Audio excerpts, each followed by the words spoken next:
Good evening, all. Welcome to Midweek Geek. MWG for short. Should we call it MWG? No. It's like it has some sort of. It doesn't quite roll off the tongue, does it? No, It's too late to try sound hip, John. Yeah, okay. This isn't the WWE. We're not going to have shortations like It's that. the MWG. Ha! With our in the left corner, we have the Hobbit himself. Yes. From part Hello. unknown in the attic. Hello, chat. So in chat, we've got Iman said hello at about half an hour ago. Daniel's been lurking.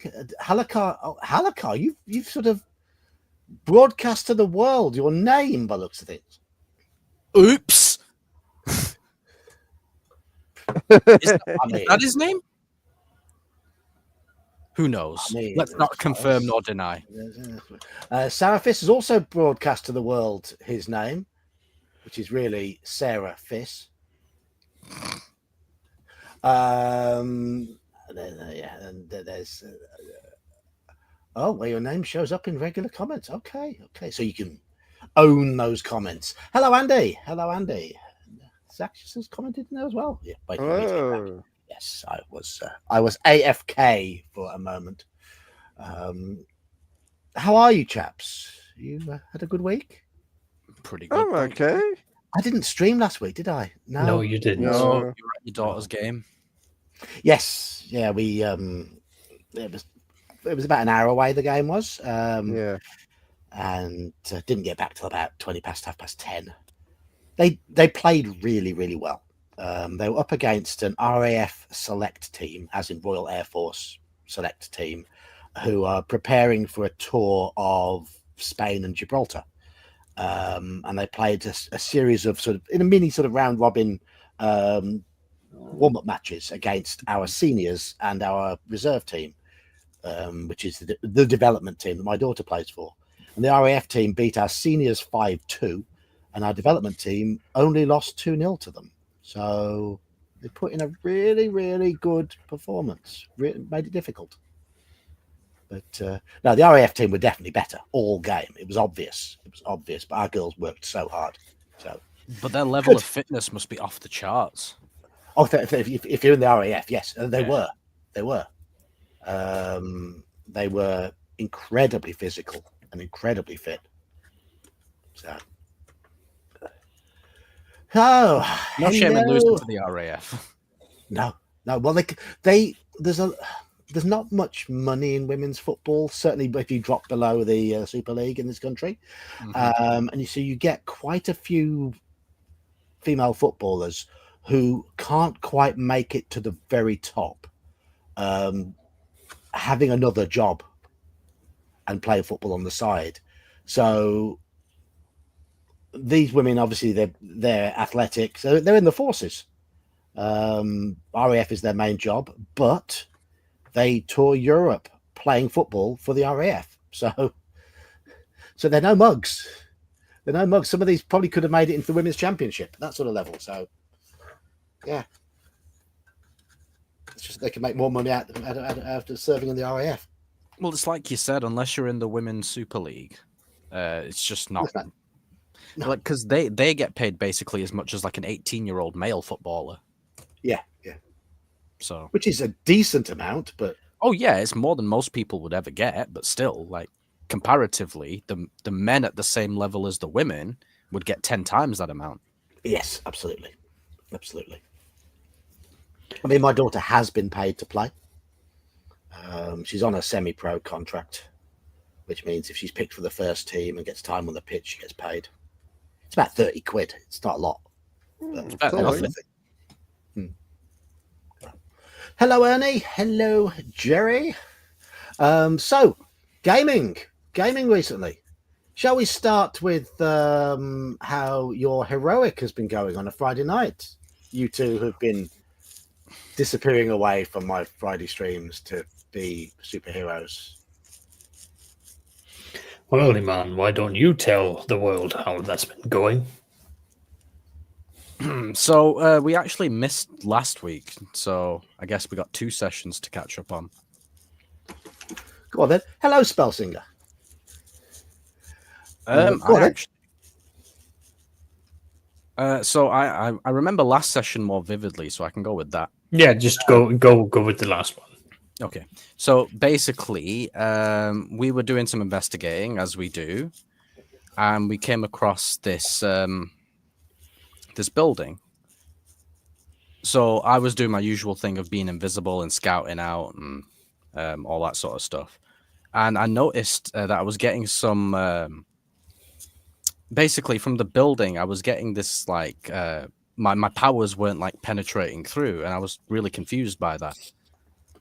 And then basically a big fucking fight ensued with 3 out of 4 villains who we learned about very recently, and we figured we could sort of take them on, but turns out we can't.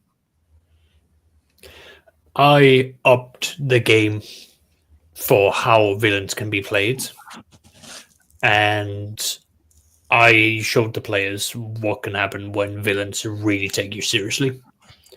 The players had to retreat, and Tactical retreat. Sure. So one of the NPCs had been pierced by a greatsword, and we had to spend a little bit of out of character conversation discussing that you can't do first aid on something that's pierced through your entire body. The main combatant of the group could not for the life of him take down the main combatant of the enemy. One of their allies has been kidnapped now.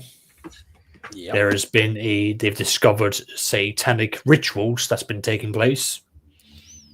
And they are learning that whoever they're up against are working for very evil forces and are not very nice.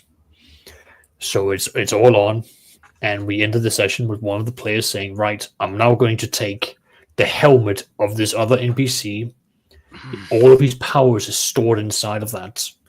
But the helmet has its a mind of its own, meaning he has to do some serious mental wrestling with an entity that is not human.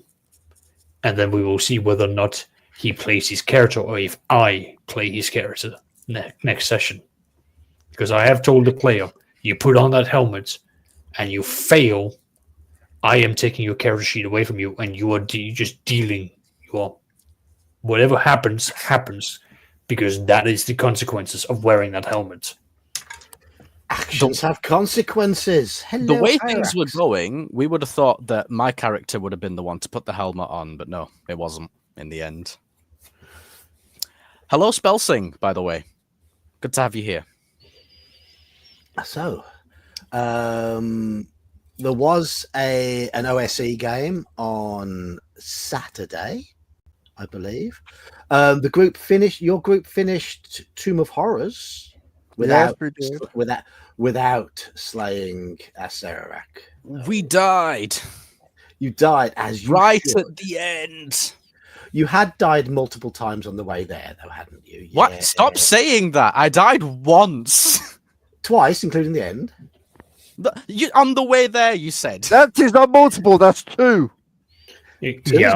It's more than one. 2 is a multiple, but still, we only died once, and then we got to the Lich and we died. Yeah. So that's only 2. The Multiple theory of times. My multiple God. times means more than 2. How silly do you think I am? After I Ernie, died, you were nice to Ernie. You were nice to them. You were nice. after I walked into the devil mouth, I went around touching everything with a 10-foot pole. As you should. I learned from my mistakes. Hello, Grim. And then there was, of course, have you got it on your bingo card?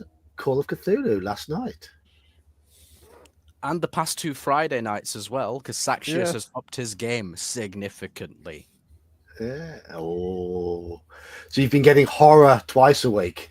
Right, so one of the NPCs who we love got shot through the head and is recovering. Another one has had her mind basically shattered. And now a third one's been kidnapped. Good. Not to mention I'm making you see all sorts of horrific visions every time you go poking and prodding into places where satanic rituals happen. Mhm. Oh, and this person whose mind got shattered also then got pierced through the abdomen by a Death Knight sword. Good. So you're So- you're getting plenty of horror. Good. Excellent. Hello, Peace Gagdad. Yes. Yes. Yes. Last But night yes, on Call of keep Cthulhu. coming, Tax. Last night on Call of Cthulhu, we had 2 characters unconscious and all manner of hell breaking loose in a Turkish bathhouse, while all the characters were in their birthday suits, because that's the way you have to be when in a Turkish bathhouse. And I'm still there catching cold till next Tuesday. Yes, you are. Yes, you are. You're unconscious, well, semi-conscious, scalded, missing chunks of your skin. He's on 1 hit point. Having been brought back from unconsciousness. Yes, yes. Same with There Andy was, too. There was a very real worry of a TPK at one point during the session, though. Oh yeah, very much so. Do you want me to describe it a little bit? Well, you've just been encountering a few sort of melting bodies, haven't you, recently? And this time it was a 400-pound man who melted, and his melting flesh sort of took a life of its own. Yeah. And his melting flesh tried to basically consume you all. And then he had some cultist buddies who would Oh, they weren't his buddies. thing. I mean, they were the guy who died, the 400-pound man. Well, he wasn't there, but he wasn't their friend. Oh, no, they murdered him, and he just went. So he was playing both sides, and he flew too close to the sun. Absolutely. But so he got stabbed in the throat. He turned into like this horrible liquefying goo, which then tried to eat us and dissolve us and clamp onto us to stop us from escaping. Yes. We eventually figured out that really cold water, it really doesn't like that. So we splashed the hell out of the room over like 5 or 6 rounds. Yep. At which point the cultists they just went insane and bum rushed us. At which point I just put 3 bullets through them. Yes. I mean, yeah, you've taken out some cultists, which is good. It's good. But you found out some information as well, which is important. Now you know the cult have their tendrils in various layers of society. So where do you go next? We'll find out next week. Oh, the next episode. Yes. So, Hey, Bishop. Saxious. Hello, Bishop. Saxious, you muted yourself. I have indeed. We're hoovering up some of your suggested topics tonight, aren't we? No, okay. I don't know if we'll get through all 3 of them, but we'll start from the first one I mentioned. Sure. Which we have discussed use of technology in games in the past, but Saxious, why don't you just introduce us to the question you wanted sort of posed for this stream? Well, why don't we discuss, integrating technology into our games, anywhere from what we know today as being virtual tabletops, having things, at the table which are technological, using any of the various tools, such as, AI assisted or AIs or, smart devices that they can help you whenever you're in a pinch, and whether it's, making use of soundboards as well is another thing that can be done. Basically, us discussing the pros and cons of bringing technology into our games, because I know I am going completely against the current when I say that I think it's a good thing, given that I know that you, John, you do not like technology at all. If it was to you, we would still be using clay tablets and bone dice. I think that would give a great atmosphere to a game. Well, that's the thing, though. Like, I don't think it would give. I don't think you. If the entire atmosphere is just meant to be in your mind, great. But I think there are ways you can immerse yourself even further. Having the ambient background noise of, let's say, you are at a spaceport, actually having the sounds of, hovering cars flying by. Not to the point of where you're sitting in a cinema. In the most obvious sense, you don't want to be that loud. You want it to be low enough so it's in the background, as the back of your head, so that you can still focus on what other people are saying, but you've got that bit of immersion. So when people are sitting and pondering, that music, that ambient sound comes to the forward, so that it isn't so much dead sound or dead air. It's more of, you are still in the moment, and it brings you into the environment. So modernist, yeah, no.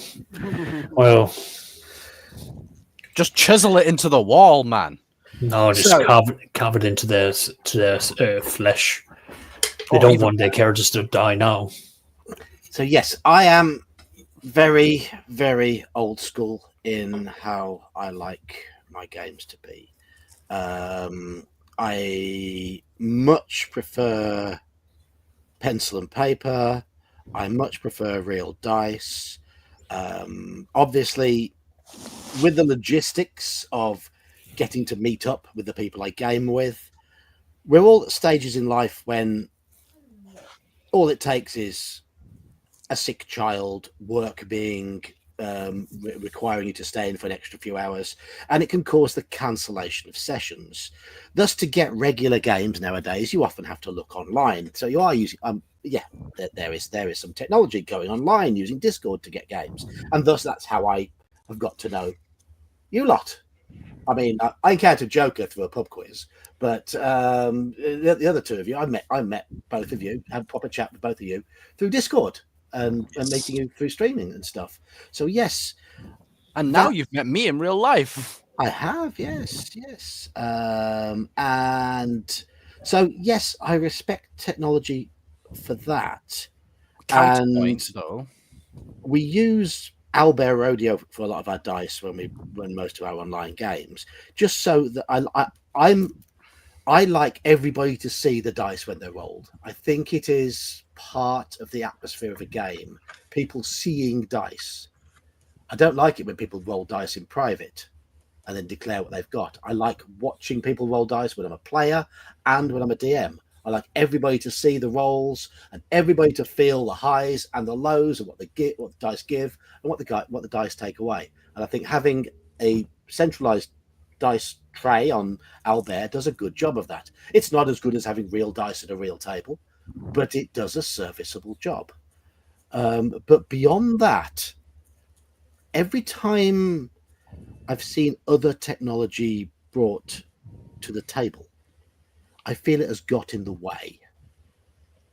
Counterpoint. What's that? You use Roll20 for MERP, and you love that.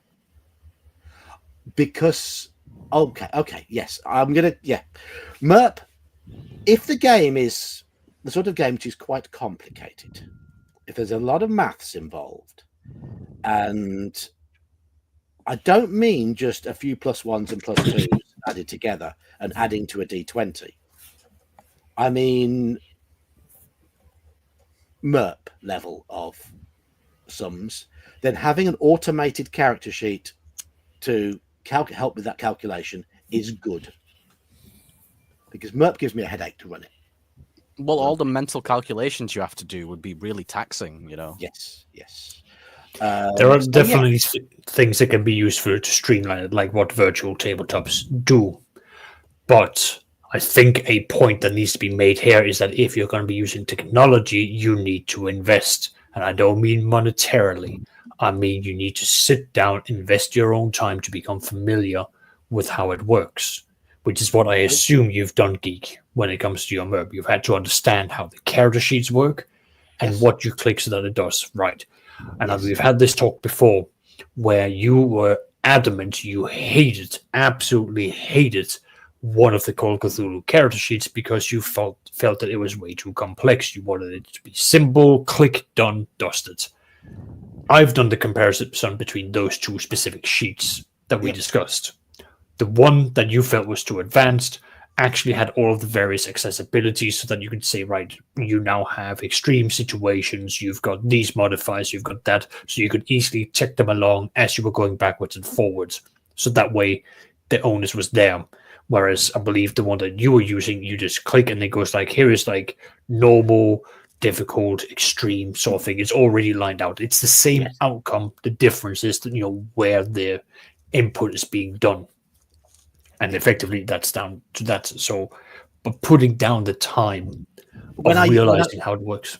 When I use the sheet I prefer with players, I found them getting to grips with it more easily. It just felt simpler. Which I understand, but I do not run simple games.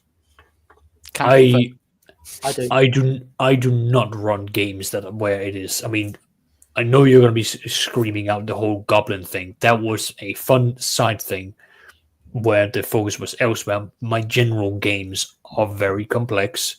There are many moving parts. And my recent Saturday sci-fi game, as I've said multiple times, I have made 60 different solar systems. All of them are categorized. There are full sheets broken down throughout the entire section of space that they are traveling in. That needs to be there for me, the DM, so that I can move through the various things. So that's useful because that means I can now easily say, right, you arrive at this planet, you do your scans, you do this, bam, here's a piece of paper. Equally, I have also turned around and said, right, you, my players for my Saturday group, you want to be in a game where we all invest in. Great. This is your character, this is your job on the ship, here's a document for you. That document is now breaking down your faction, your background, all of these details so that you know what your job is on the ship. Because it's not just, 6 different astronauts. No, you are playing commanders of a capital ship. You are the captains of a dreadnought ship.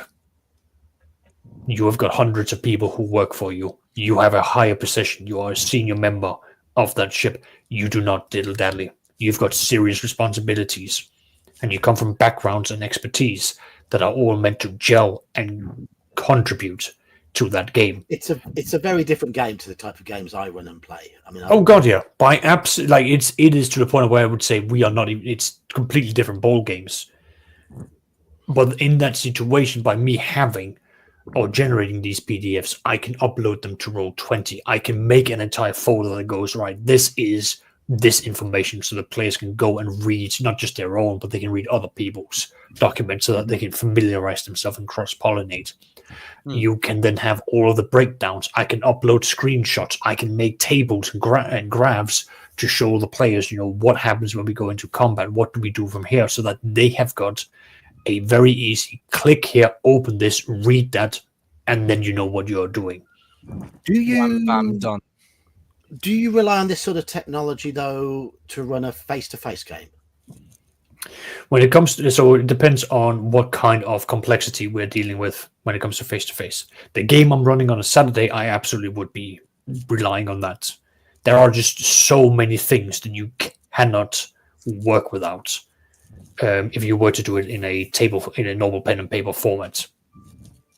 If we are to then, I also, for my real life group where we play D&D, I tell the players, bring your laptops, bring your tablets, open up for D&D Beyond. That means that we can then say, right, we're looking up the rules on drowning. One person's got access to D&D Beyond. They've got the rules on drowning. They read them out, done, dusted. I do not have to go to my bookshelf to pull anything out. We have it right there at our fingertips. It is easier and quicker for us to do it in that fashion.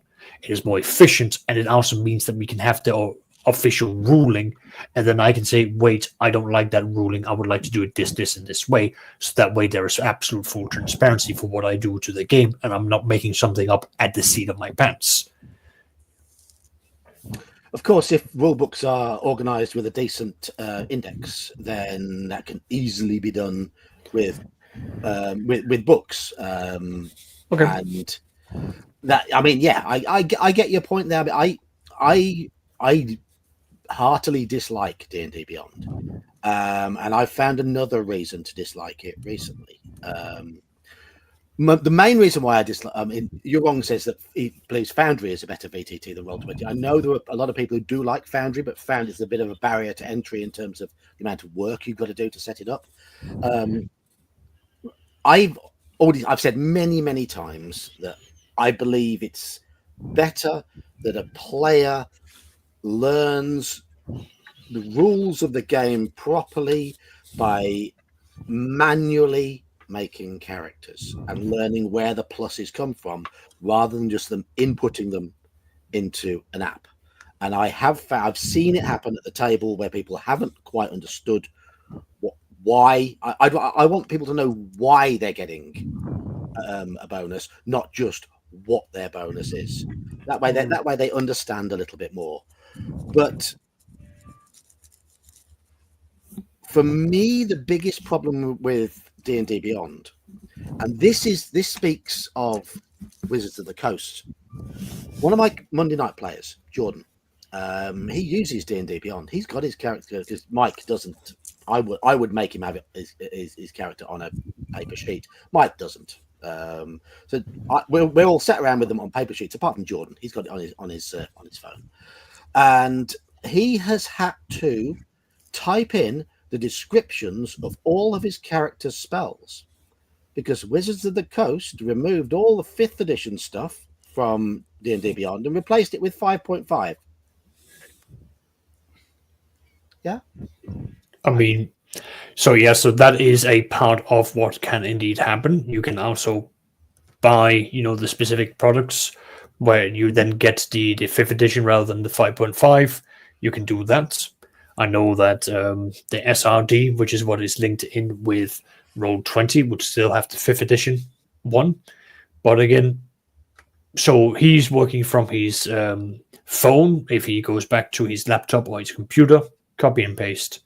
Yes, it's a bit of time consuming, but I've also had other players who has told me that they spend 3 hours manually going through every single spell to figure out how to actually pick the next spell that they want to have. So there's going to be an investment if you're a spell user, regardless, unless you just want. This is my min-maxing point of view. If you just decide to just randomly go, I want this spell, then fine. Yeah, that's your grave. That's the way I play though. So I don't min-max spells at all. It's a case of that sounds like fun. I'll have that one. Yeah, you would. I would absolutely stomp the shit out of you, because fuck me, that is you. Yeah, you need to know what you're picking and why you're picking it. But that's my opinion. I sit and I theory craft. I mean, Iman, you've sat with me and Aaron when we discuss things. Like we go way off on a trajectory when it you comes guys to go deep.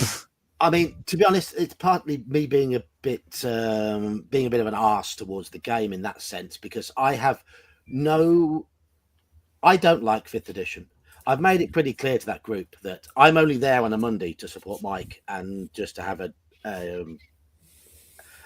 get out of the house and play a game face to face. I would much prefer if he would run the game in a different system, but he's fairly new to DMing, so I don't expect him to convert it. The only game he knows is 5th edition. But that's fine. I have no respect at all for the game system. That's fine. Edition. That's fine. I didn't even know 5.5 was a thing. What the fuck is that? It's referred to as Dungeons and Dragons 2024. Oh, is that the new 25. one that everyone was? Yeah. They've right, expanded. got They you, expanded out on it. I mean, I'm not going to lie. I am actually partially curious to get a hold of the books, purely because I see that there are certain rules in there that I actually quite like the ability of building domains and so forth. And I've got a number of books and homebrews that would work quite well with that, because I like domain settings where the players end up having land and having to manage it and so forth. I mean, hell, I like birthright. Let's just say everything. But taking this a bit back, systems is one thing. There's also going to become a point, such as what Seraphis has said just now when he was discussing 3.5 epic level. There's going to come a point where you having your piece of paper, I just do not think it is going to be feasible unless you really have sat down and you know your character inside out, and you really know what each spell can do, how you can apply them.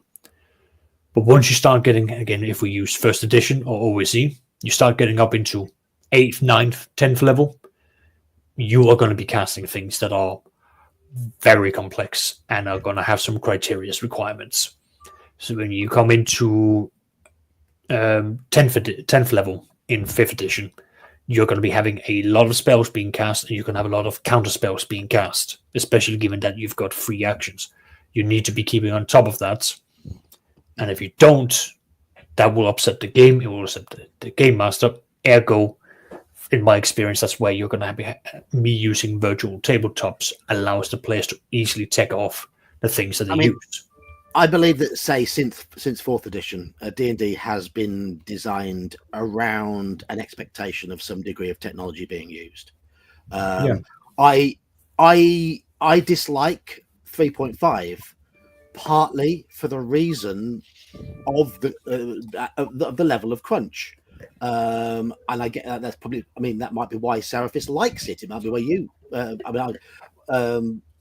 I don't know whether you're a 3.5 player, Saxious. I can't remember. You're 2nd edition. You're your main one.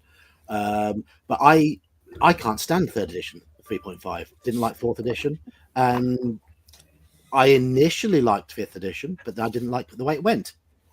And then I found out it just kept breaking around level 5, 6, 7. No matter what I did to try and fix it, it just went into constant high fantasy, which I don't want from D&D and similar games. So I stopped running it. Yeah, but you've got OSE now.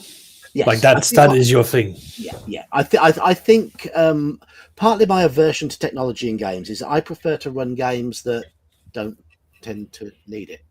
I don't want crunch. That's fine. Like you really are back in, like, you have a literally like a notebook like this where you write everything down and then that's it. Like I'm at the point of where it's like that. I just got no meat to it. I don't like OSE because of how bare bones I find it. Yes, it's got a fantastic layout. Yes, the fact that they've said everything is on one page and one page only. Good idea, good design. The fact that the book is then about this size when it comes to how big it is. It has its pluses, but it's also where I turn around and go, I am not interested. I'd rather just pick up my 2nd edition game. I mean, our DMing styles are very different as well. I mean, I know you do a lot of prep. I mean, I dreamt up a Call of Cthulhu story idea in my head. I made about half a page of notes, and I ran a group of 5 through what I had. I then added bits and pieces as it went on, ran another group through it, added a few more bits and pieces, and I could probably make a 6-page document out of it now. Yeah, but I'm happy with that. This is just differences in style, in terms of how you can integrate it back into bringing it back to technology.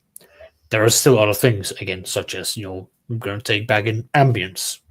Having ambient music when I took my players through to Ravenloft was fantastic. Having that background noise of the chilling forest and the sound of distant wolves howling. Again, I'm not saying this is going to be theater level loud. It is very small, no different than if you were to go and open your own window and then just sit down and continue to have a game. It is that level of it. Now, I know that you, John, you get distracted by it. Yes. Yeah. So I can't play to background noises and music or anything like that. Yeah. So that's a you specific thing. Now, I run Call of Cthulhu. I have noise cancelling headphones. I hear nothing apart from the game. Yeah, I do it because I want to bring out that emotion. But then again, the players that I have are able to either ignore the background music, or more importantly, they have learned that they can go into the settings and cancel out the music their side, and then just sit and go through it and ignore the music. So again, having that ability. No, I've done it with my real life group, but that's because I know this draws them in.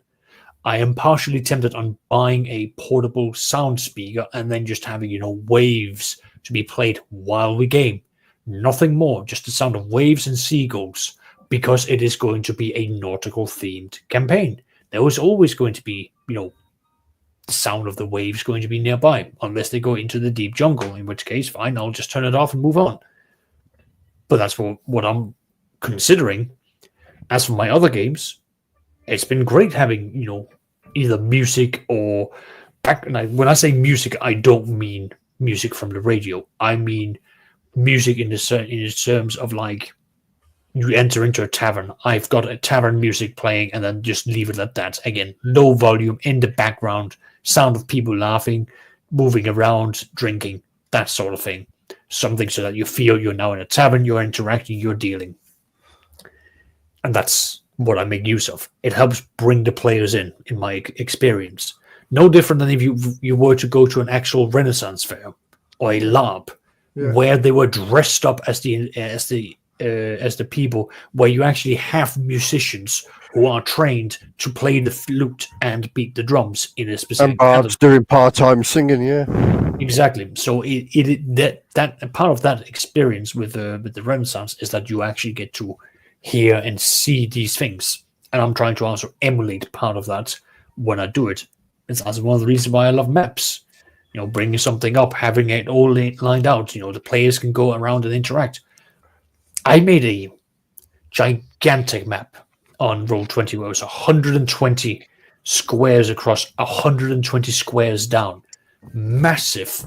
And I populated this specifically with tokens with a specific color, and I told the players, much like a quest marker, you can go and interact with them because I prepared things for them, rather than you blindly walking your way through. Because I know my group, they will go to the random person, pick them up and go, where is my quest? Where are they? So that was just a way for me to help it. But the players loved that. It was detailed. They were able to go around. I mean, they spent 5 sessions just rummaging through that place, dealing with local problems and interactions, which was great. But that's just an example of what you can do. So you had all these programmed in Roll20, and they prod things, and you'd have things come up based on what they prodded. I mean, there is a big time demand, obviously, on preparing that sort of thing. Had you prepared it by hand, would it have been any quicker, or is it?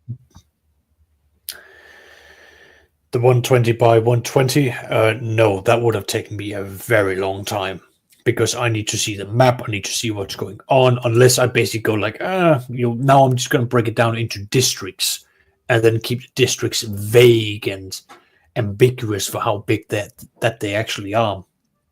That to me is not very satisfying, because that means that it's like you're going into almost like this holographic area where it could be as big as my man cave right now, but I'm trying to describe it as though you've walked into a grand stadium.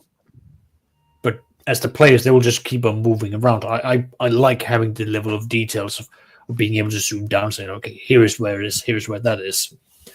But you've got to know when you need to go into that kind of details. I enjoy physically drawing maps. I find it really, really fiddly to do it on a computer, and I actually enjoy.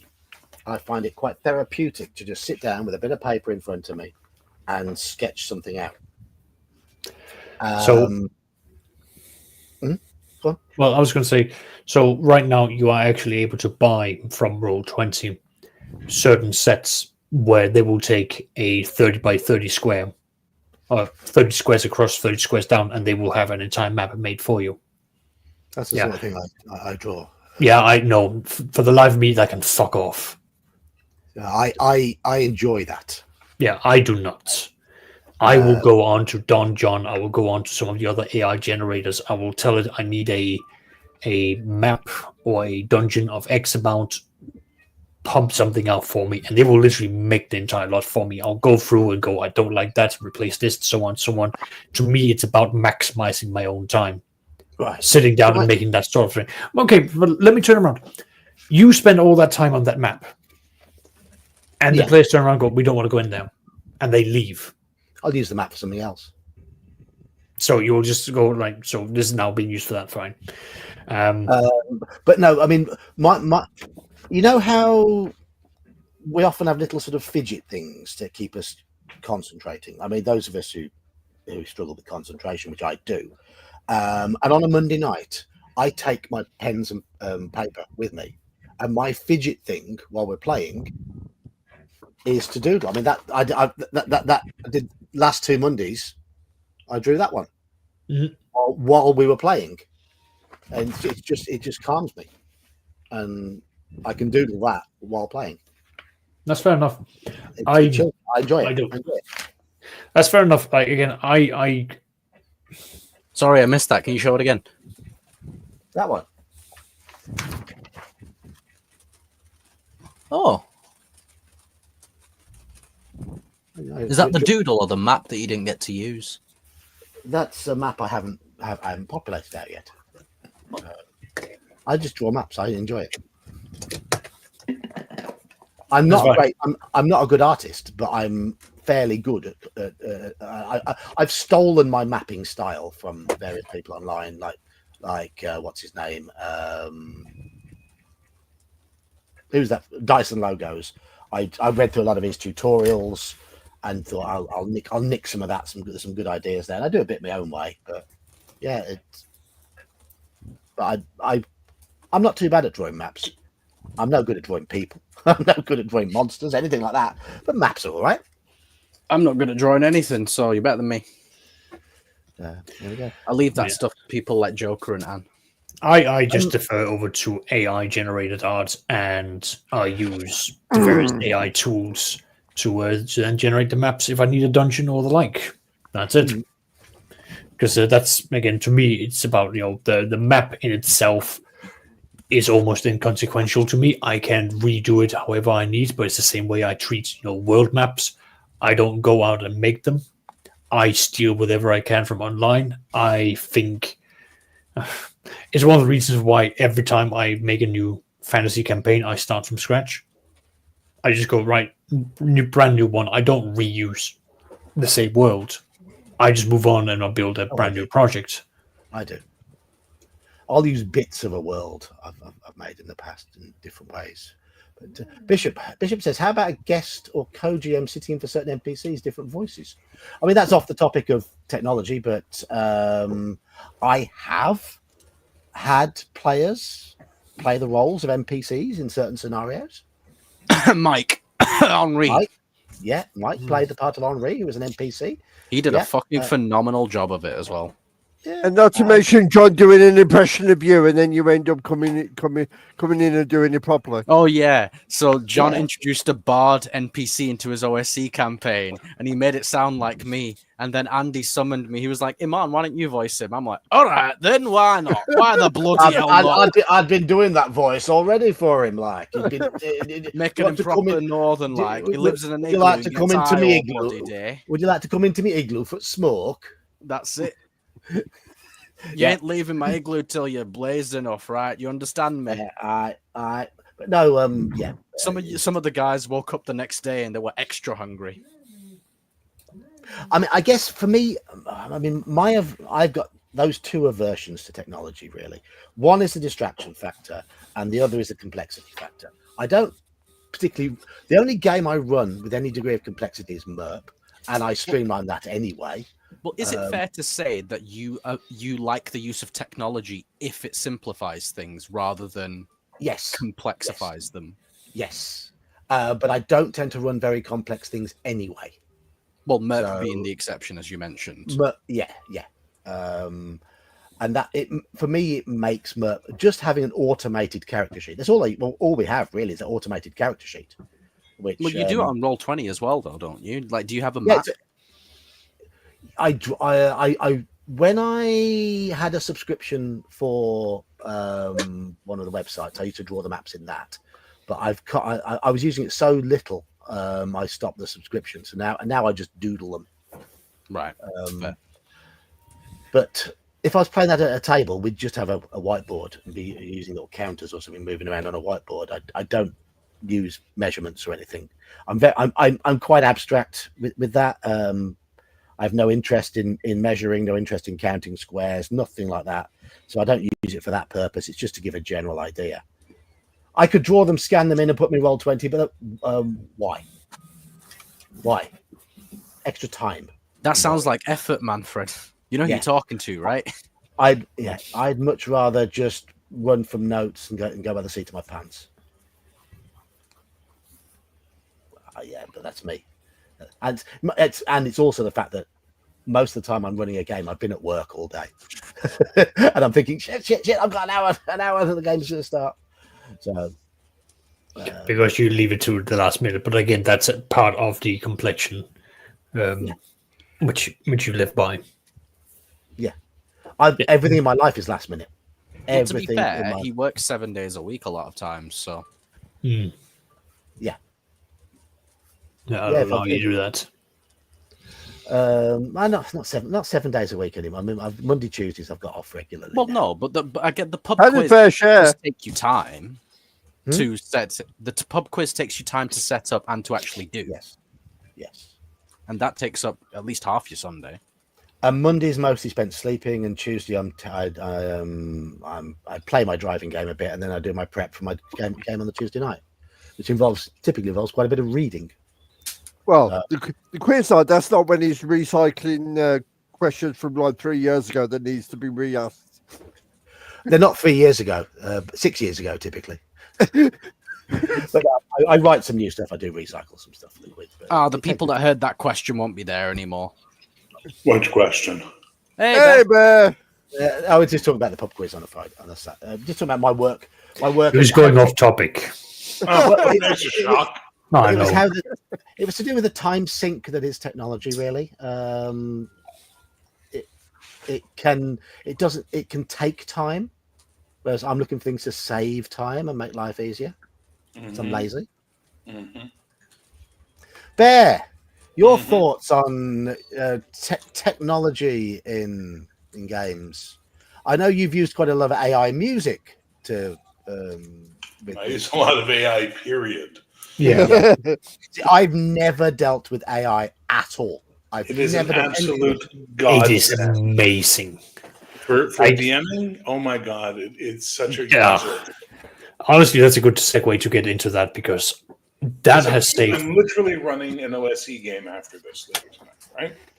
And for the gnome, I don't like any of the gnomes that they have in any of the OSE material, because for me, gnomes are always tricksters, right? They're part illusionist, part thief. That is what a gnome is in my mind because of AD&D baggage, right? So I took the PDF I had for class building for BX, and I took the OSE rules, and I put them into ChatGPT, and I said, make me a gnome trickster class that is part thief, part illusionist, and only goes to level 10 and matches the OSE rules, along with an experience point table. Couple of kick the cans back and forth, I got a really good class out of it. Took me all of about 30 minutes. Nice. Let me see what I've gotten here. I mean, the amount of time I save and the amount of creativity I get to express, it's insane.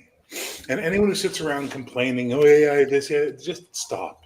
You don't know it's not AI, first of all. It's not artificial intelligence. It's a smart tool because it doesn't think. Okay, it's not able. It doesn't have thought.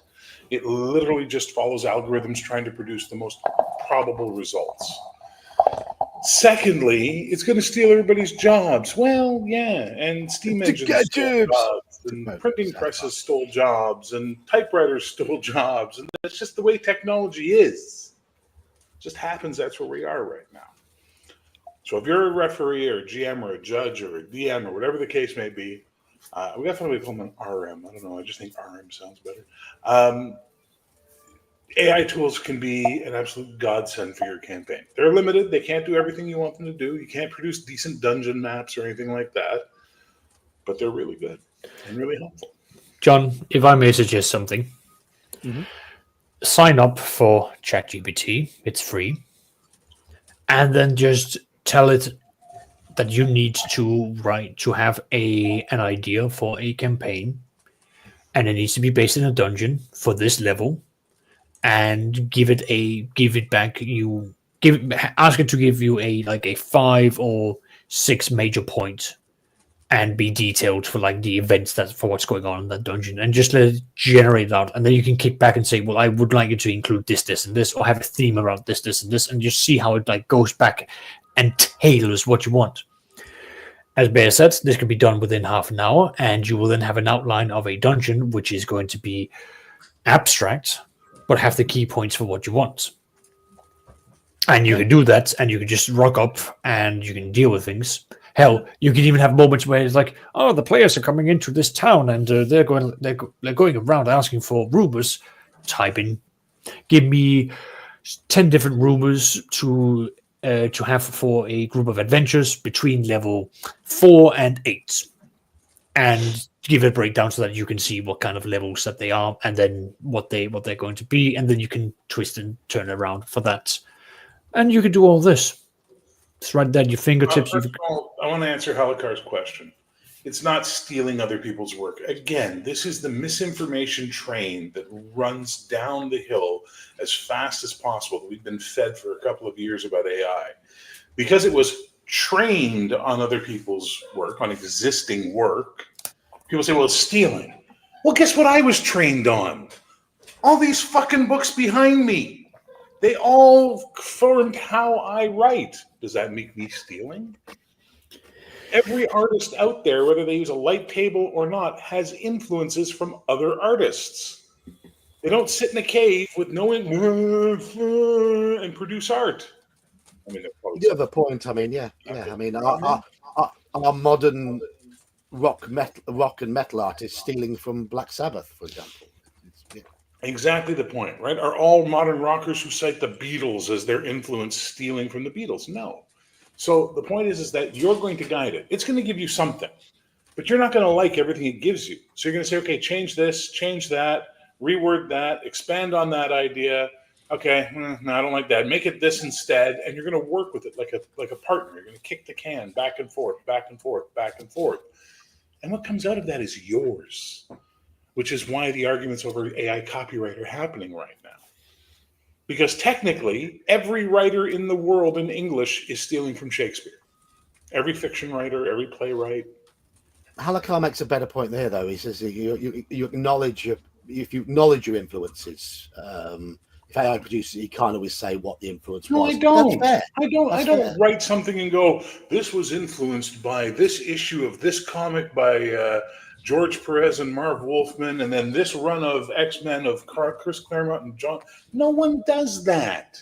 They give lip service to their influences in interviews, or they put it as a liner note on their album, and that's it.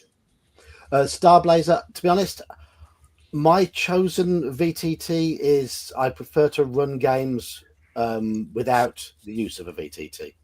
I do too. I would much rather run a game of Call of Cthulhu entirely just through Discord with voice and occasional digital copies of handouts shared in Discord. I'm a big anti-VTT guy now too. Even though I have to use one for my hero games because of the cards, and I need to be able to have the players access the deck, so I can use Roll20 for that. Otherwise, I hate them. Like, roll your dice at the table, man. I trust you.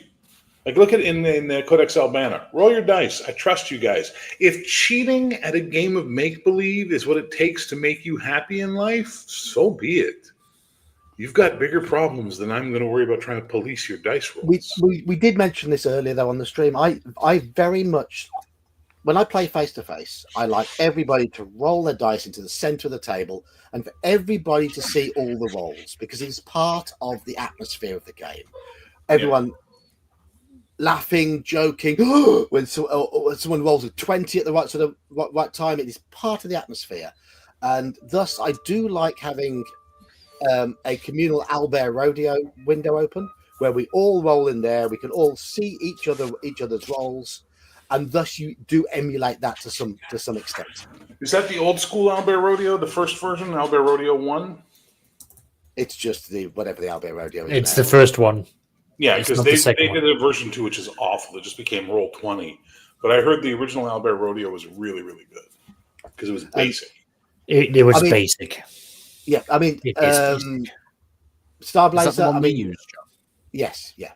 Albert Rodeo is free, basic, simple. You don't get much in the way of help in there, but it's what is in there is easy to use. If you want to have a little play around in that, make an account there. It's free, and just try it out.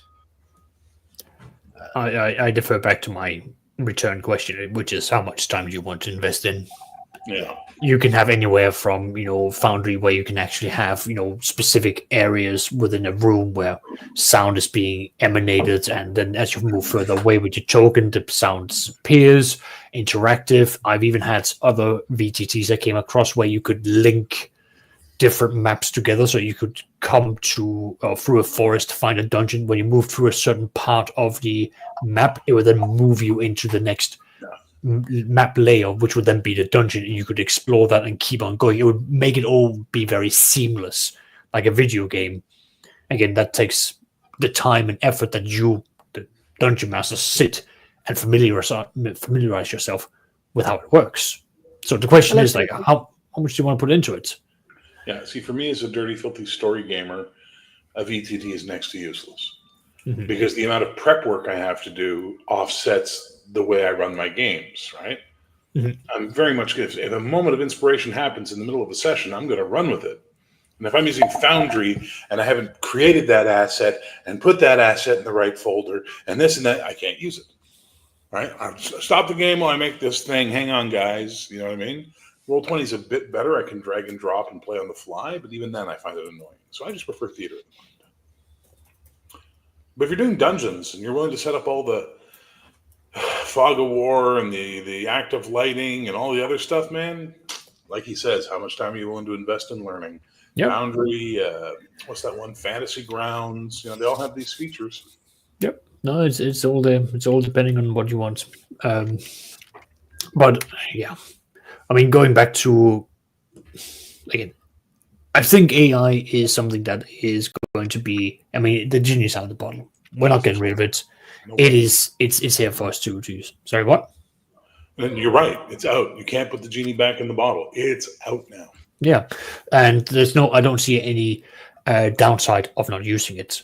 I have made use of it. I'm just going to open up my here, because one of the things I'm doing for my Saturday game, because it is a heavy game, is that one of the players is a part of a specific nobility class where they are effectively navigators of the ships, but those navigators come from guilds. Those guilds have got very strict rules of how you conduct yourself, to the point of where an enemy's navigator does not surrender to the captain. He surrenders to the opposing navigator, because they don't want to be taken prisoners by anyone else except for their own guildmen or guildsmen.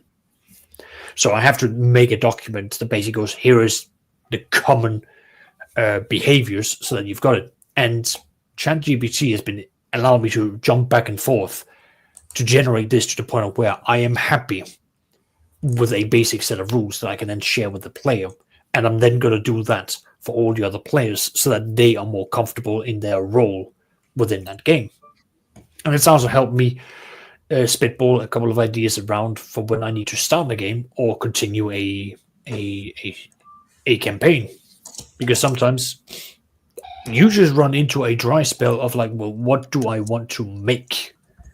Well, let's have a rough idea. What did the players do recently? Throw that in there. Get some ideas. Bing, bong, bing, bong. You're going to have something that eventually, assuming you put some effort into it, you're going to have something that returns back that is what you want. RPG Gen Exile, you clearly have far better skills than me when it comes to using VTTs. Yeah, seriously. Yes, Right. seriously. I tell you what, I'm gonna find an example of what I end up drawing. God. Just bear with me. Just bear with me. This is what my players have to put up with. If it takes you 15 minutes to do a full flash map, we'll pay you. Do all of ours. But so the question, at least from my point of view, I can definitely see why it would only be 15 minutes. You can literally buy pre-made maps, or you can buy ones where it is as simple as just drag out all of these, make them the sizes you want, copy them a bunch of time, move them around, done. All you've now got left is going to be fog of war and any form of weather effects that you need. You can buy all of these packages pre-made. So the question again snails back to what kind of investment do you want to put into it? I've put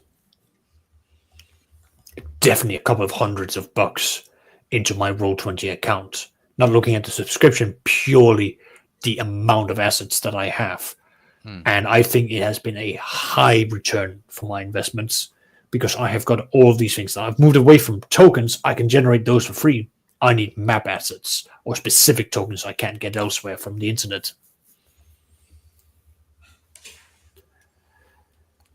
Right, I'm just going to share something. This is the extent of my Roll20 usage. I will.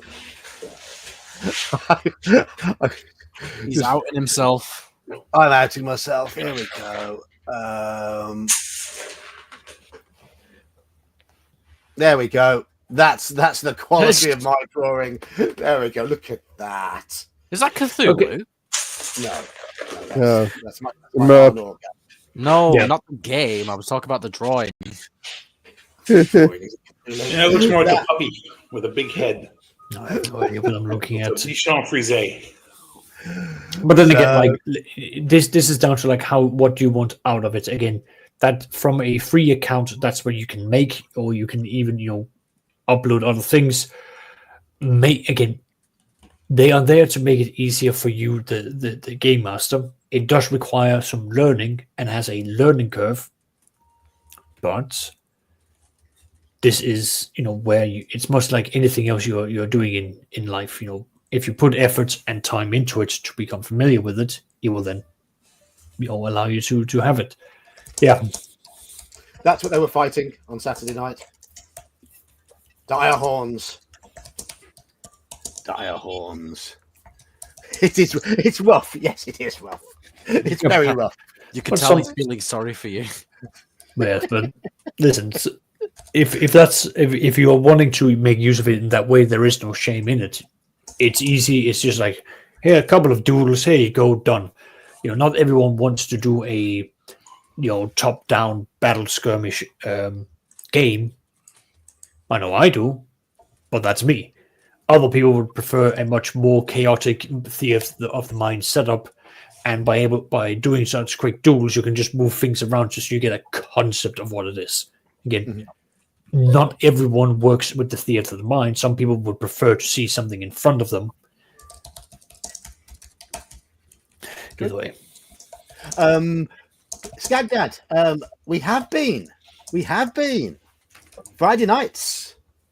We have had some games on a Friday night recently. I ran the Forest Oracle. I ran Expedition to Barrier Peaks. And a few weeks ago, I ran a session of Call of Cthulhu on a Friday night. So, yep. Money, Daniel was very much being Daniel instead of Kelsey. and money is being put to where mouth is on Fridays. And I'm running one this Friday. I'm running Gaslight Cthulhu on Friday night. Anyway, I'll get rid of that. Let's get rid of that. There we are. Alrighty. So, any other sort of technological things you want to bring into the discussion? I've got a simple one. Okay, go ahead. Printed out character sheets versus PDF updatable character sheets. Yeah, I mean, in my line, I usually go for the PDFs purely because I deal primarily with online games. So it's easier for me to be able to drop them in and out of Discord. It's easier for me to send them out. And I don't have the whole excuse of, I've misplaced my character sheet. It's like, well, we've got it. It's right there. Now download it and get on with it so I can kill your character quicker. There it is. Also, Manfred, I think the issue with scanned maps is you, on a free Roll20 account, it very, very quickly chews up your Yes. your allocation with scanned maps. I'm having to trim mine down because I have had a paid subscription that I don't intend to. Even on a paid subscription, man, I've got to trim mine down. There's too much. Yep. Am I getting an echo? I think that's coming from you. Is that coming from me? Shouldn't be. No, I don't know. No, I've got echo cancellation turned on. Anyway. No. Anyway. Here. No, Skagdad. I mean, this time slot. I mean, this is more my sort of chat time slot. Friday nights are the ones I'm using for gaming at the moment. I could run games on a Wednesday night at some point, but I don't have any plans at the moment. You were going to say something anyway, Bear. Yes, you were before I interrupted you. Yes. Hang on. I'm setting this up. Give me a second. Okay.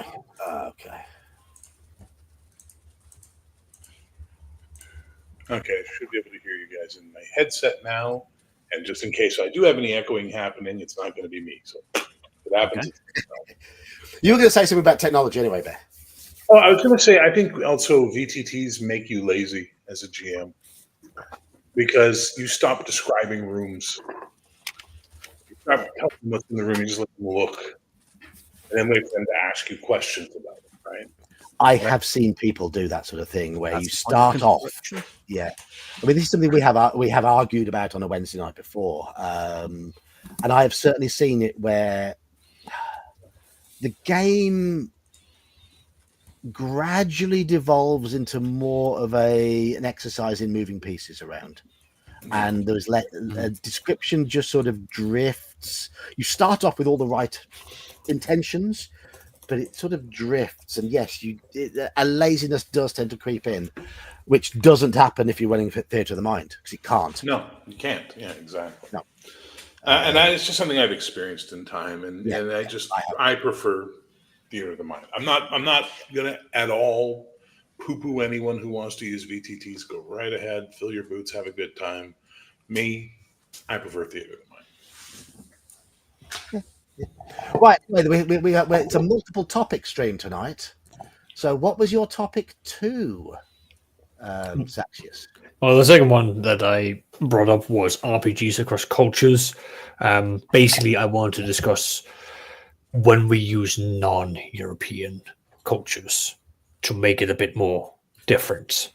Because what I often, at least in my experience, I find a lot of games are Eurocentric.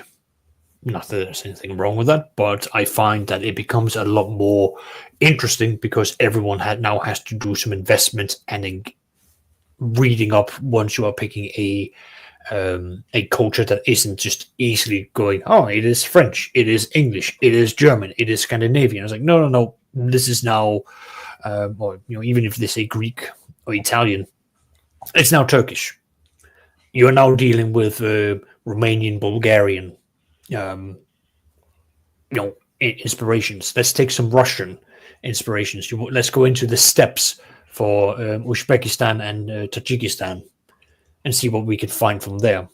Let's go into the Middle Eastern and take some of the inspirations from there. Something different in that sense. I want to do this Eastern European one you're talking about, so I can be Gopnik fighter. What is going on? I am here.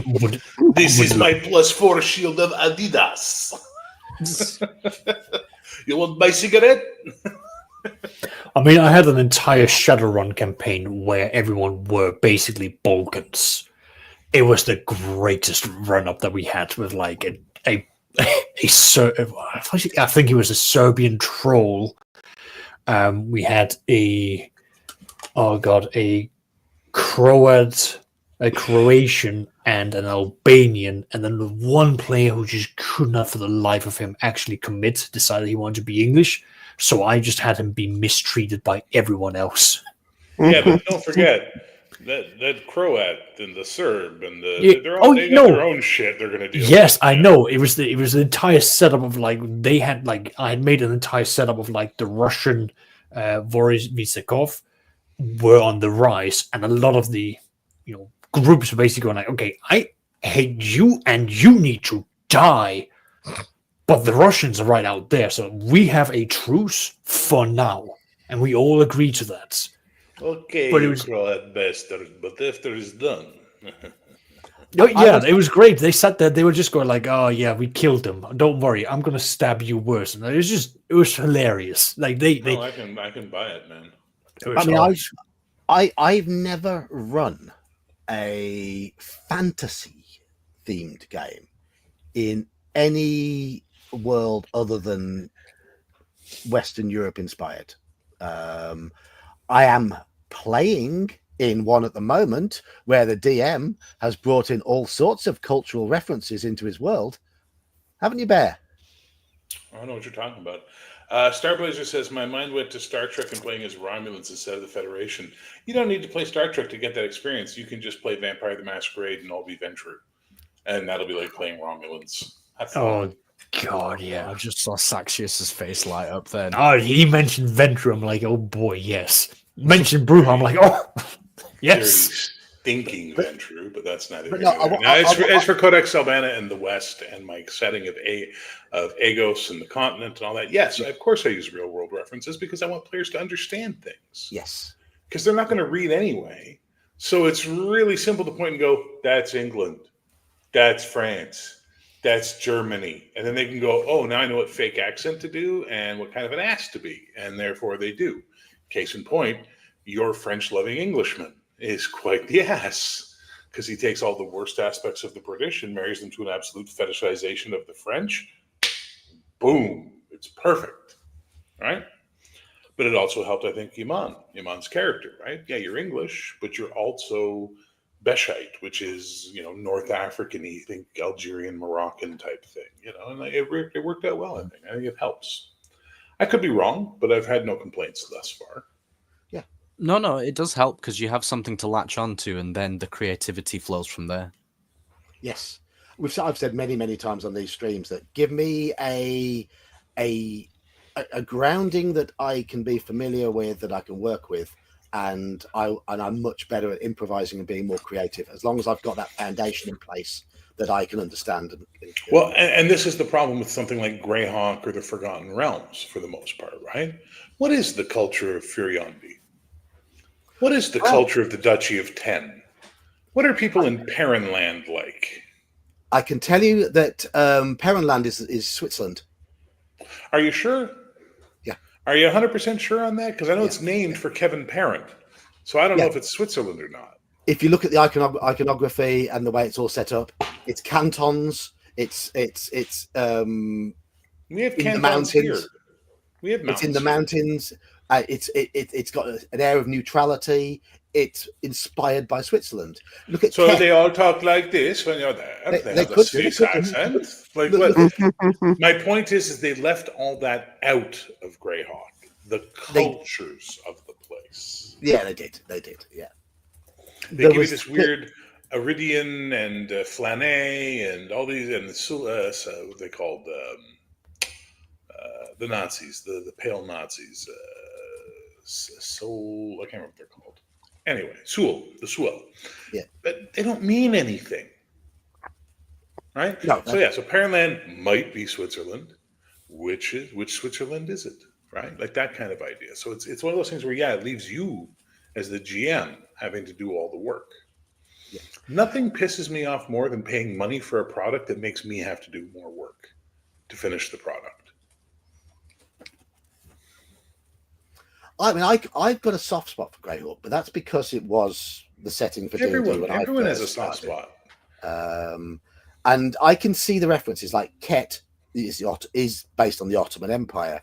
Valuna is based on the Holy Roman Empire. It's that sort of and Bissell is based on I don't know Bissell. The Mongols? Like, I don't know. Oh, someone used the microwave. Lost him on, man. So my point is that if I go out and I buy an RPG product and there's nothing in it, or there's bare bones, and then here's the dungeon, you fill out the monsters and the treasure. No, you do that because I gave you money. I could have done this for free on my own.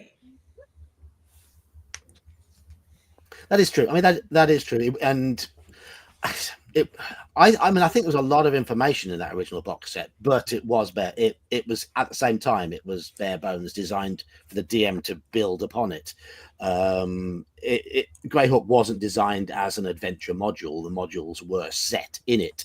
So, and it was such a vast world they had the limitations at the time. But if you buy, for example, a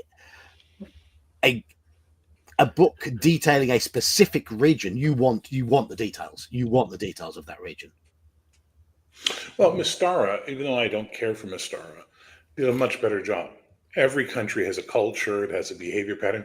Now, people confused. They thought the Grand Duchy of Keramikos was Greek because of the word Keramikos. But it had about 15 books, didn't it?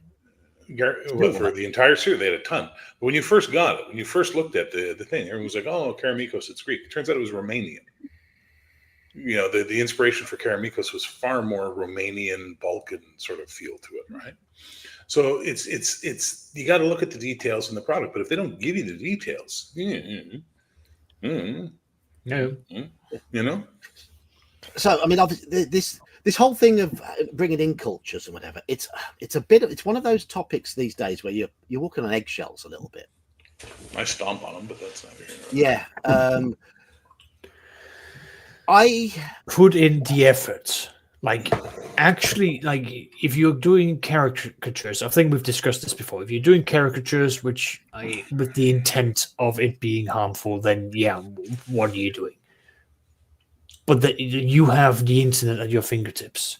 Yeah. You can go and find the cultural breakdowns of what the medieval times were like in certain regions. You can go and read up on these things. You are not going to be a scholar, and I for one would not be expecting anyone to be a scholar.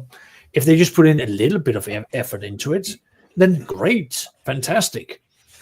I mean, I've been reading up on Spanish and Mexican cultures for my Saturday game because I want this to be showing up, because that's a thing that the players said that they wanted. They wanted to be themed around these specific things, especially since I've got 2 Mexicans who are playing. They would like that. They've asked for it, so I'm going to be putting in a bit of effort for it.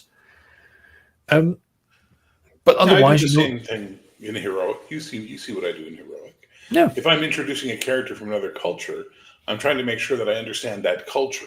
And I understand what kind of a hero they'd produce, which is why you'll never see a character called Captain Canada in my superhero universe, because we as Canadians would reject that guy so fast. Hence the continual failure of the Captain Canuck comics.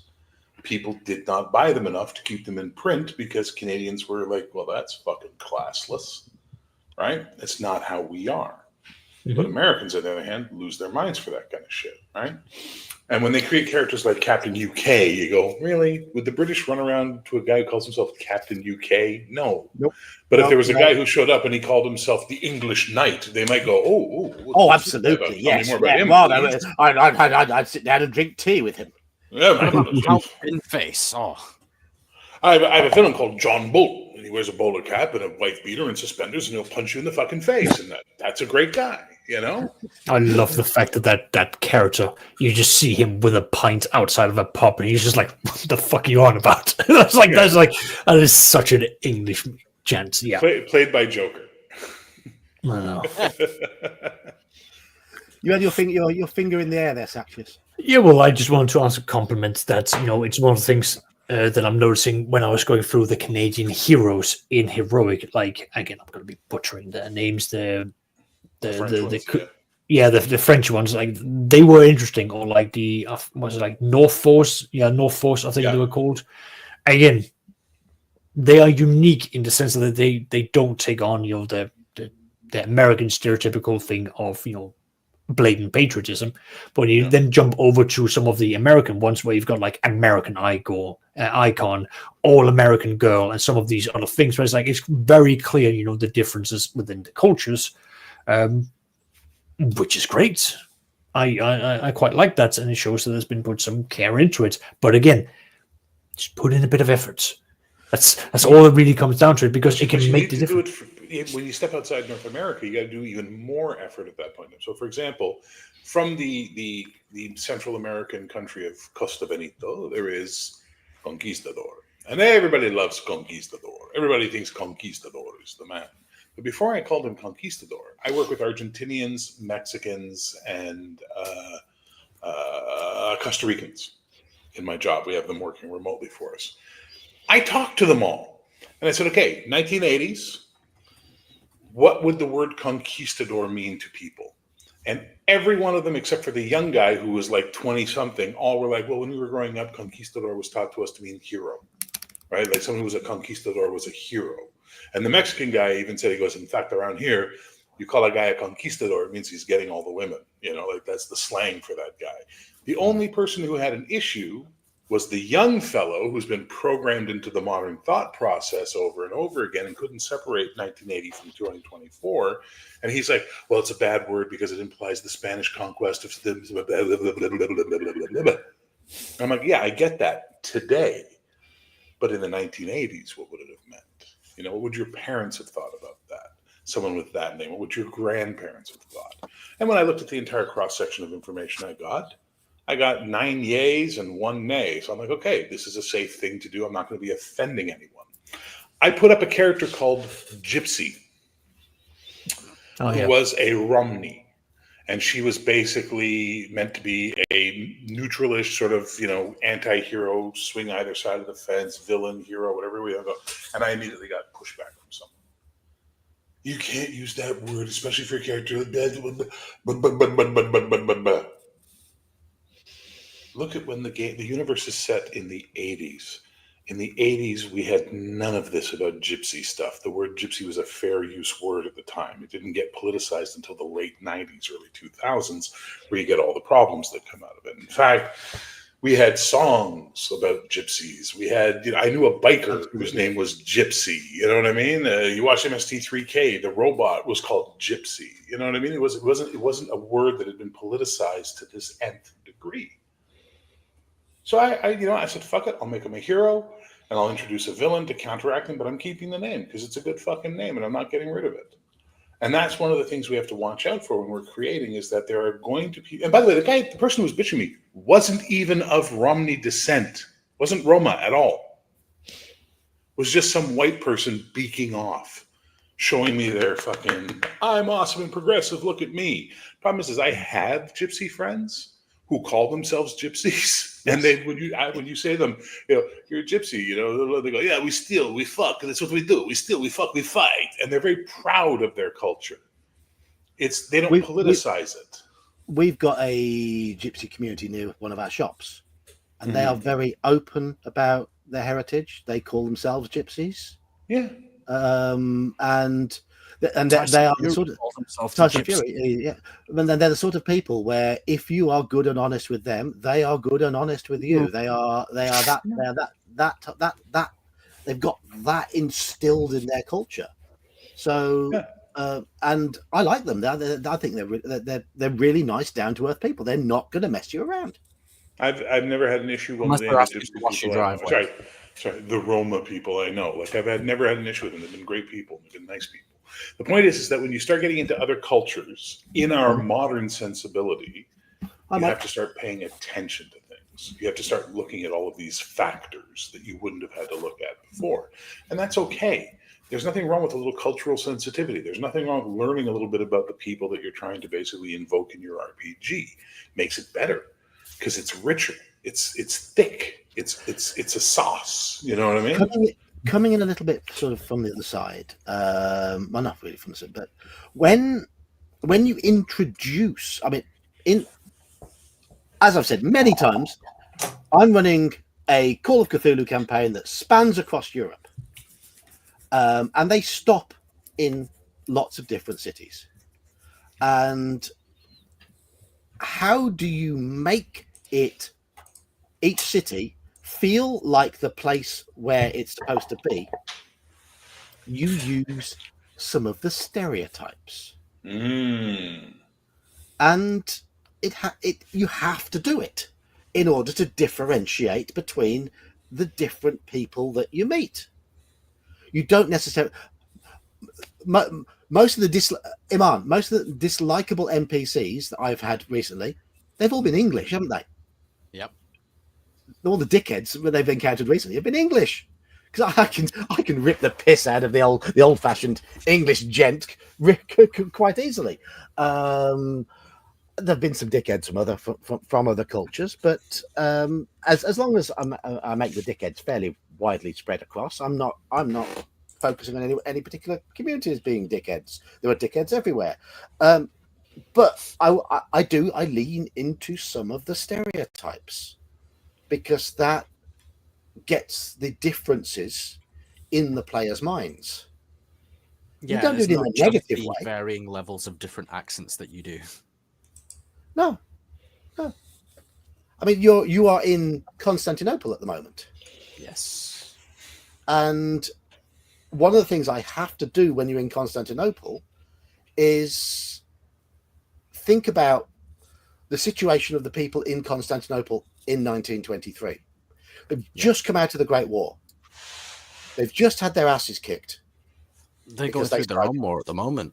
They're going through their own issues. They've just got rid of the Ottoman Empire, or it was got rid of. It was dissolved because of losing the Great War. But there are going to be people there who've got resentment towards the Ottomans, also towards the West, and mainly towards the Greeks, because the Turks and the Greeks are having their own fisticuffs, as they always have.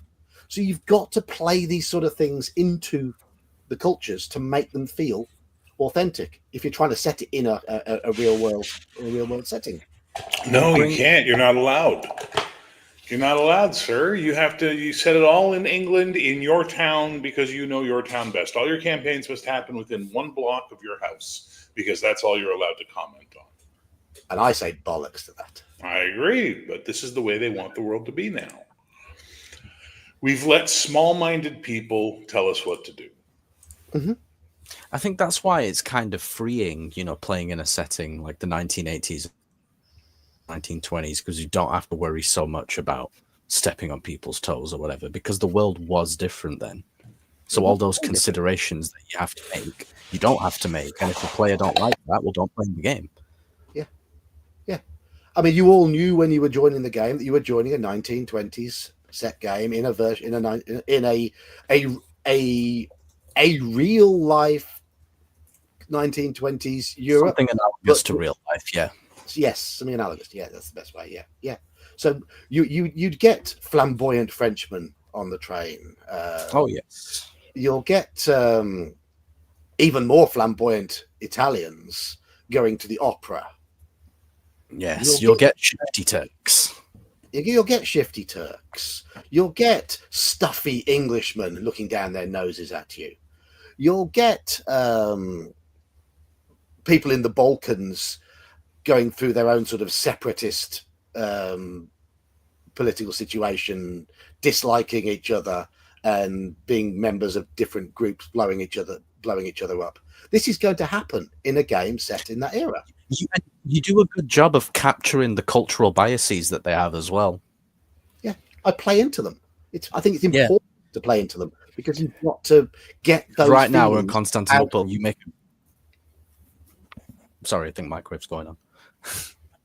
Yeah, you make a good point of bringing up like, the Turks and the Greeks are having a thing right now. Yeah. There are people being kidnapped, and currently the Turkish police believe it's Greek slavers. Has to be Greek slavers. It's got to be the Greeks. Yes, Saxious.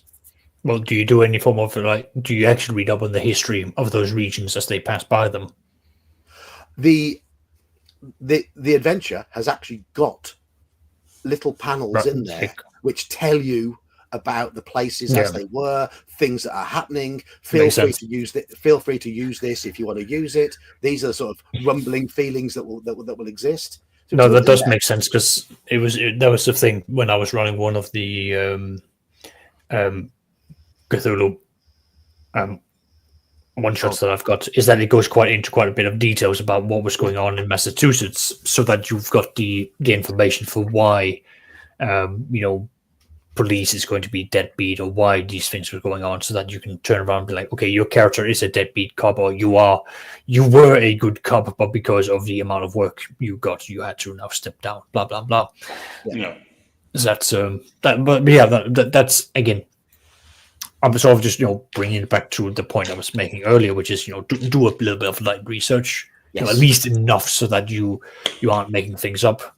I mean, my 4-year-long fantasy game, when they finally went to the Empire of the Necromantic Empire, it was inspired by a mixture of Middle Eastern and Hindi,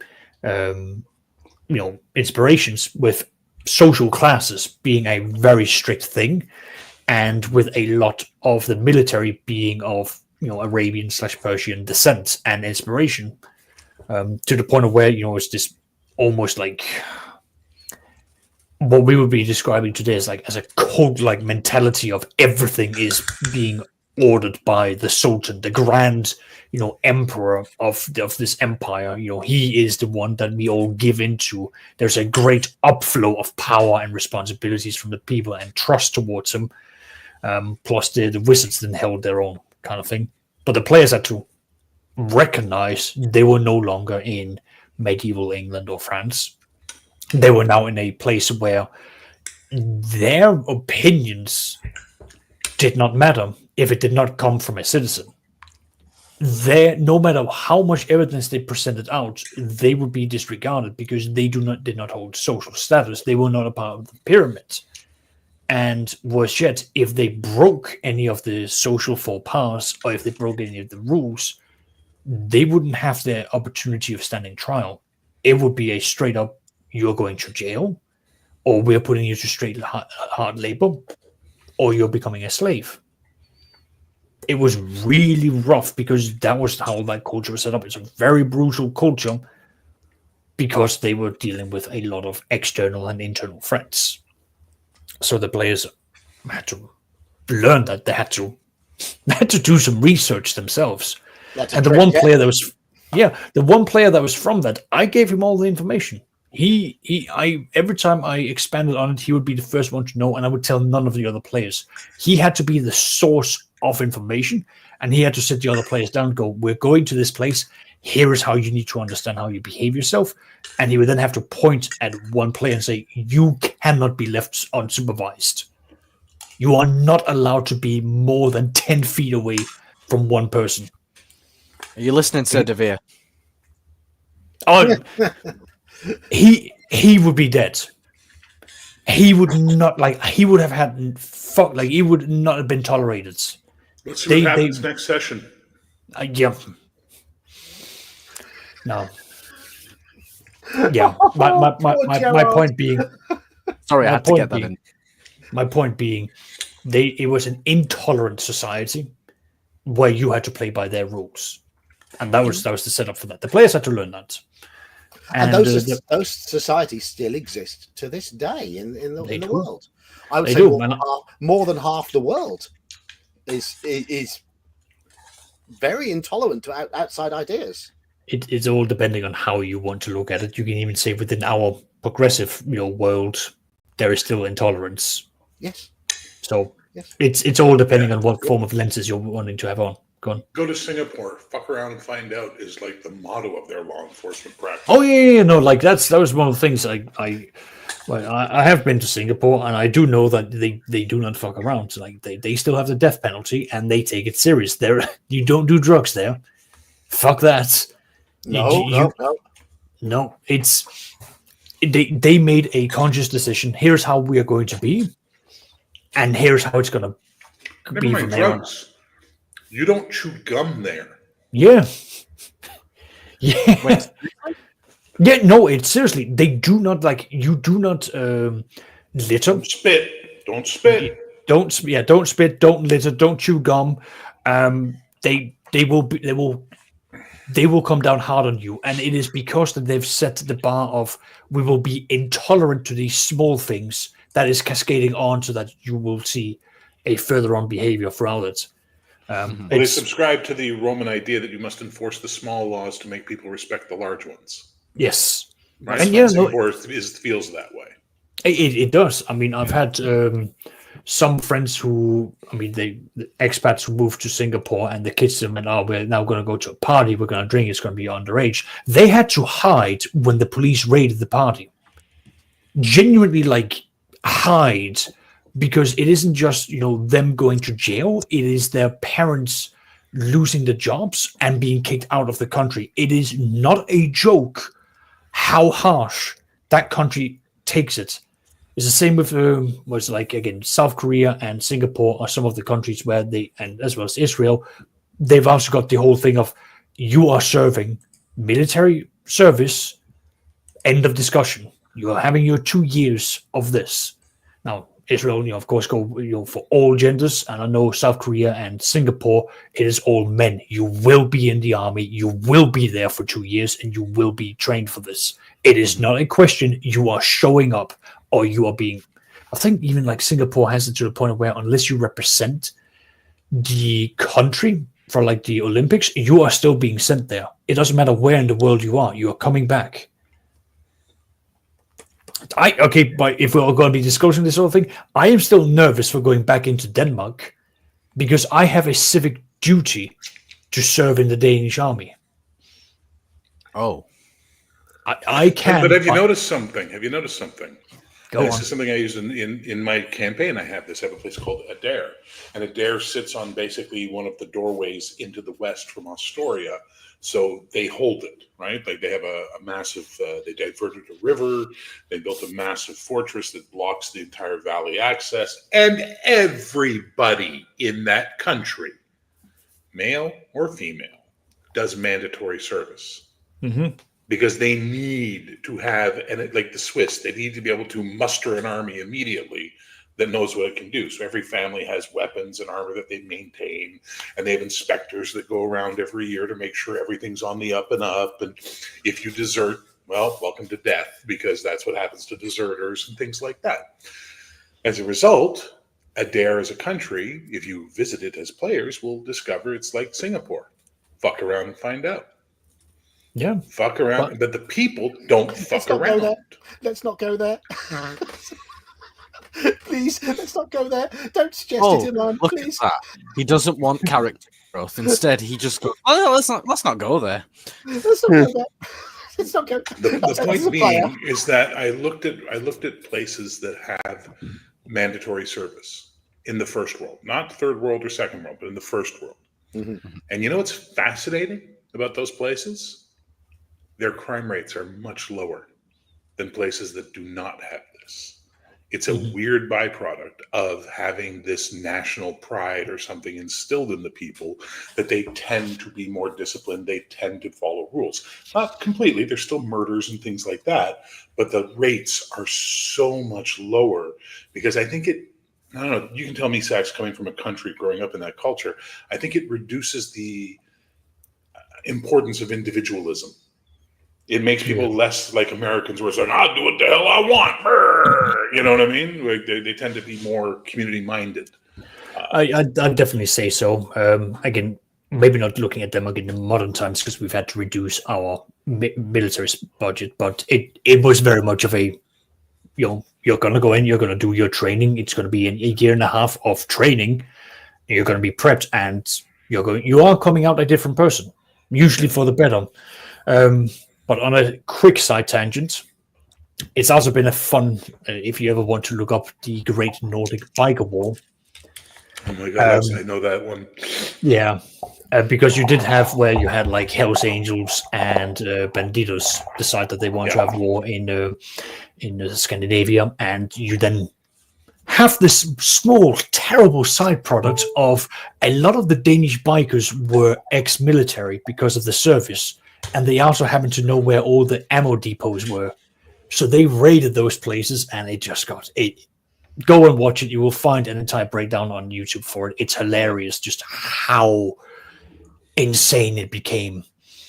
And even more funny, again, just playing on the Scandinavian stereotypes, the head chapters in the United States called back the presidents of both the Bandidos and the Hells Angels from Scandinavia and said, you can't have a war. We've not agreed to this. And they went, oh, we're not having a war over, different chapters. We just don't like them because they're Swedish. Or we don't like them because they're Danish. And like they were just like, no, we're just doing it purely on geographical reasons. And they're like, fuck. They couldn't pin us down. It was great. I recommend watching that because it's just funny. It's just funny, but it is true.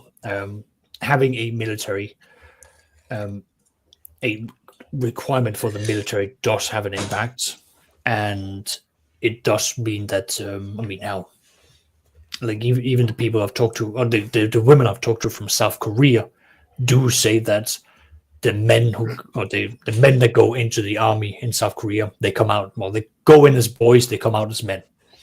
And it's a big thing that they say that they notice. Doc Flamingo was stationed in South Korea, which is interesting because he wrote I was stationed there, but we were talking about a dare, and I saw I was stationed there. I'm like, you were stationed at a dare? What the fuck? You know? It was stationed in your campaign. Yeah, that.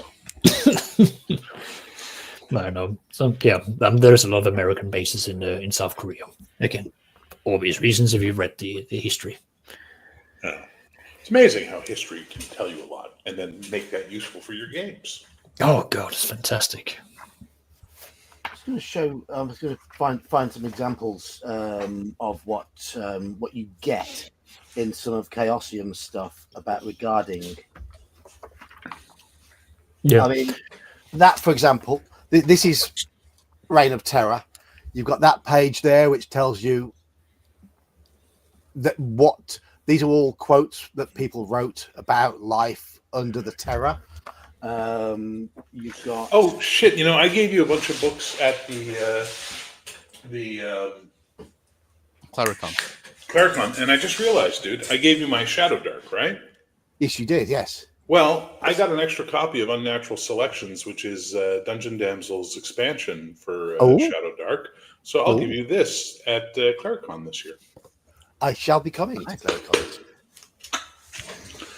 Look at that. Come to Claricon from Europe and I give you a present. There will be no issues with me affording things this year. I will not have to save. My mortgage finishes this year. Nice. oh, congratulations. Nice. So, You know, they don't call them mortgages in French, right? What do they call them? Well, where does the word mortgage come from? Death. Exactly. Obligation till death. So the French don't call it that. I can't remember what they called it, but it's not mortgage. I'll find out while you're looking up and showing us stuff. That's fair enough. But but in terms of using the different cultures, and again, specifically like non-Westerns, there are so much things you can pick up on. Like it's fascinating, and I've had the absolute joy of playing under a Russian game master. So for a house, it's called an emprunt immobilier, which is a loan for buying a house. And for any other mortgage or legal agreement to use property as security for a loan, it's called a hypothèque. Yeah. All right.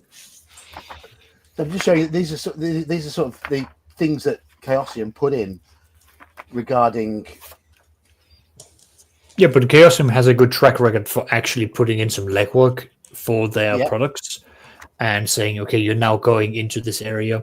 Here's what you should be having. Here's the insights. They actually go out and say, like, right, let's read some history books because this might be important. I mean, yeah. Where was I? All based on real stuff. Political life, price of bread, all that sort of stuff. All everything leading up to the French Revolution. It gives you that background to work with. Definitely. Which is really, really nice. So all I need to worry about is run the adventure and do the silly accent and read. Yeah. And read. That's very important, John. You do not discount reading.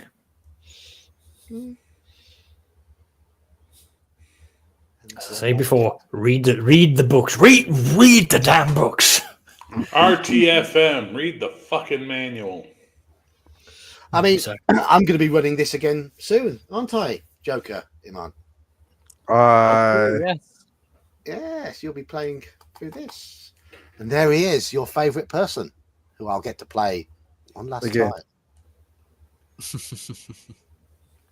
There we are. Hey, if you ever run Horror on the Orient Express in the future and you need someone else to step in for Fenelik's voice. No, it's my favourite bit. My favourite bit. You're not taking my favourite bit away from me. I'll be Henri then. It can be Henri, yes. Cheers, Halakar. I did see Slan was lurking a little while. There he is. Yeah. Slan's been lurking as well. Hypothèque, he said. Hypothèque. Hypothèque. It's not spelled like that, though. So, any other sort of tips regarding... Slan spelled it because Slan's in Quebec. He gets it. Oh, did I mean- Halakar leave? Oh, sorry, Halakar. Take care, man. I mean, right from the early days of role-playing games, people have attempted to draw in, bring in supplements and rules to simulate other cultures. Didn't TSR right at the very start do Empire of the Petal Throne, which was Eastern orientated? I know they did the Oriental book. Adventures. Yeah. Adventures. Empire of the Petal Throne was from the 70s, about 77, 78, and I went through a Dragon magazine which was largely based on it. Sure. But I know people have certainly picked apart Oriental adventures. It was never intended to be an accurate cultural depiction. It was an amalgamation, in the same way that regular D&D was an amalgamation of Western mythology. Yeah, but Empire of the Petal Throne was based on Tekkamel. Was I've it? also got Al-Qadim. Tekkamel. Al-Qadim, yeah. There's Al-Qadim. Yeah, that's There's, another one. Mazteca, which is the Mesoamerican one. Yeah. But these are not historical documents or cultural documents based on real world cultures. No. For that, you go to GURPS. GURPS were always the best at that kind of stuff. But they've drawn on inspiration from that sort of stuff to try and Sure. meld the game but into they- that sort of style. But they're not obligated to actually go beyond, okay, like I'm going to take Al-Qadim, for example. Many years ago, I talked to a gentleman who was, from the Persian Peninsula, and if he actually went through, they have used many of the words and references. They haven't used them right in a lot of cases, but they've tried to capture a certain spirit, which is again fantasy inspired by Westerners, because they again, second edition, they were limited to what they could find in their local libraries because of technological limitations. We didn't have the internet, did we? No, which we don't have that excuse these days. You don't even have to go to Wikipedia. You can go on YouTube and simply go, right, I want to learn about the cultures of this. And then there you go. You've now got someone that will verbally explain it to you. And you're going to be done. You're going to be kept busy for the next 10 to 20 minutes. And you'll probably go on. And usually someone from that culture. Yeah, exactly. Someone's going to actually explain it to you. And they'll have helpful videos and pictures on screen to actually give you visual representation of what it might have looked Yes. like and things like that. And of course, that will help more than an image in a book.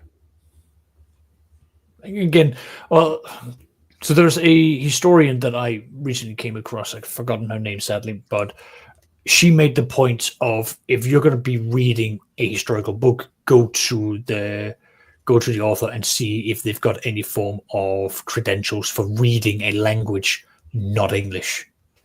Are they talking about a what's it called, a culture that is not English? Well, do they speak that language? Can they understand the sources directly that they're referring to? Otherwise, they're all basing it on secondhand or translations. I mean, they could have had lots of dealings with people who do speak the language, which would give them a bit of a leg up. Sure, but if you want to speaking the language will help. You speaking that language, we're speaking specifically for a historical point of view. If you want to have access to certain records, you being able to read them yourself will give you that extra leg up, because you can then formulate your own opinions. Whereas if you have to use a mediator, you are risking contamination of their own views or their own interpretations. So again, but that's specifically speaking from a historical point of view. I mean, I'm gonna be a bit of a dick and say I think we've beaten this topic point to death at this point. Maybe we can move on to the next one, because this is now we're getting into where we're going to start getting into culture war stuff, and I'm really worried the conversation can start sliding from here. I mean, I will just go to my usual ones of Denmark v Sweden, and we know exactly how entertaining that's going to be. But no, I think to sum it up, I think Bear said it correct at the start. If you do it properly, it just adds a richness to your game. It adds depth, it adds richness, and it adds so many extra potential storylines, interesting NPCs. Just do it properly, though. Do it properly. Don't feel afraid to use the stereotypes, though, to delineate between various cultures. But don't do it in a dickish way. It's a simple way to do it. Don't walk into your stand-in for France and have everybody dressed like a mime, eating cheese and baguettes and going, oh, like, I mean, or don't have your stand-in for Ireland be all, poor people drunk fighting each other. You know what I mean? Like, there are negative stereotypes and positive stereotypes about every culture. Yes. Try to lean more into the positive ones, and you can use the negative ones as like little dark glimpses of the culture if you need. I love to lean into the negative English stuff, though. Well, yeah, but it's because the English are generally lovely people. We're beautiful people. We're lovely. Oh, that's wonderful. Right. And next topic. The third topic. Go on, Saxious. Off you go. Sure. That's what I've been reduced to. Apparently, you're the chat bot for the conversation now. Man. Apparently I am. Yeah, so next one. Jeez. Defender AI. Please, next topic. Fuck off. Please give me a topic to discuss on an RPG panel show. Oh, sure. So tabletop role-playing games as a gateway to writing and art. Basically, speaking primarily from my point of view, I know I've at least tried to do a little bit of novel writing based on the games I've done. It's given inspiration for many people to do visual arts. Some of it has also gone on to then do, game designs. Let's discuss that. How it gives us the inspiration to move on into other aspects. And I'm only just doing this to delay things. Yes, thank you very much. Oh, here we go. Shameless promotion. It's a good read. I mean, it's my book, but it's a good read. I've bumped this all the way up to the top, so the moment I'm done with my current book, this is what I'm reading. So, would recommend. Thank you. Let me know after you've read it if you'll still recommend it. Was gaming your gateway to writing that there? Absolutely. Gaming has been one of the most primary fuels of my creativity for since I was 15 years old, man. Like even when I was working in film as an actor, I mean, where do you think I practiced my craft? Standing around on a street corner with a sign that said, "We'll act for food," or by running NPCs and playing characters and all that fun stuff and finding voices and emotions and things,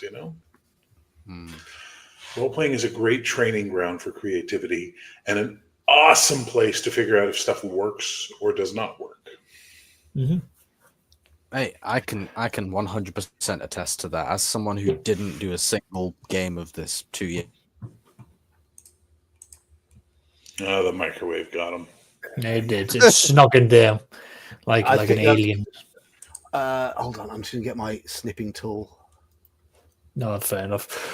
But yeah, no, it's also anywhere from novel writing, world building. Played quality. No, still gone. But it's a gateway into more than just playing the tabletop game.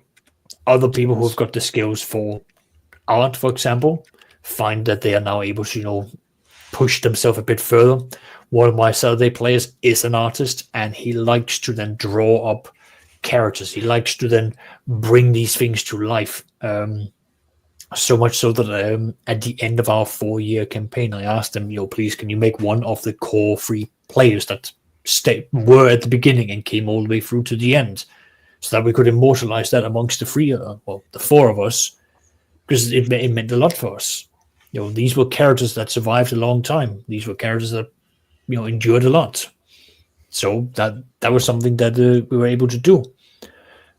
World building. I mean, I am not the one to talk about world building. I take every world the moment I am done with playing it, and it goes straight in the trash, because that's just how I work. It's just like, oh, great, we've completed this. I'll rip this to shreds, throw it in there, burn it, and never return to it. But others, it is great for them to sort of sit down and go like, let's take this. I mean, let's take Codex Albana. and the amount of effort that's been put into the West. I'm only picking on you, Bear, because it's the one I've been following, and it's the one that I am learning the most of. I don't know too much of what John's currently doing with his campaign or his world. Are you doing anything? I'm at the moment I'm focusing on Orient Express. Okay, so at the moment I'm just picking on that, but it is something that's been built on not just in terms of years, it's borderline decades of methodical build up, care, love, research, including breaks, because breaks are important. You need to distance yourself from the art so that you can come back with fresh eyes and then proceed from there. Yeah. No, but I mean, I learned how to use Photoshop because of gaming. Right? I learned how to do desktop publishing because of gaming. I learned how to do page layout because of gaming. Yeah, you look at my page layouts and go, oh, they're pretty basic, but they're readable. No one ever comes back and says, I can't read this, it's too weird. In fact, someone recently said, I really like your layouts. It's like, yeah, because I'm going for presenting the information in a simple way. I can do kinky layouts if I want to do kinky layouts, but I don't because they're not of effort. They're not of not effort. They're not of value to me, and the effort would be a waste. And that's the way it is. I mean, you learn these things, and these skills can be applied in gaming. And then once you've developed a skill in gaming that you can use, man, you can take that skill outside of gaming and even maybe make some money off it if that's your bailiwick, right? You want to get out there and make some money off that. I mean, the name that I was given by Sean and Bam, or me just musing and Bam, the accounting DM, because I have got a unhealthy fixation upon numbers. What do you mean? There's nothing unhealthy about that. Well, that's only because you share my sickness. He does.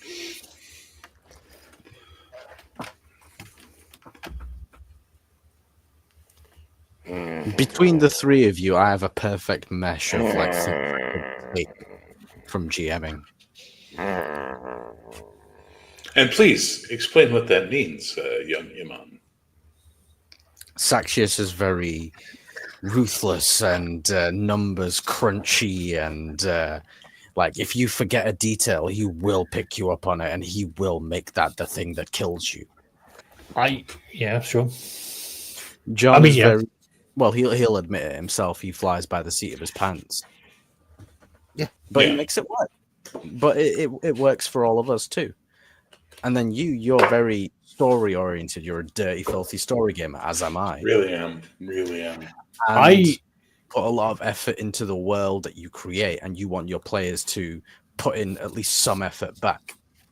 And that means a lot. Well, I want my players to feel like they're part of it, right? Yeah. That's ultimately what it comes down to, is I want my players to feel like they are a part of the world they are in, so they'll actually give a shit about what's happening to their characters. I find elements of all of my personality in you three. I find the sort of, mutualness, the easygoingness of John, that I really want to fuck them up of Saxious, and I really want to create an awesome story of Bear. Yes, sir. Sax.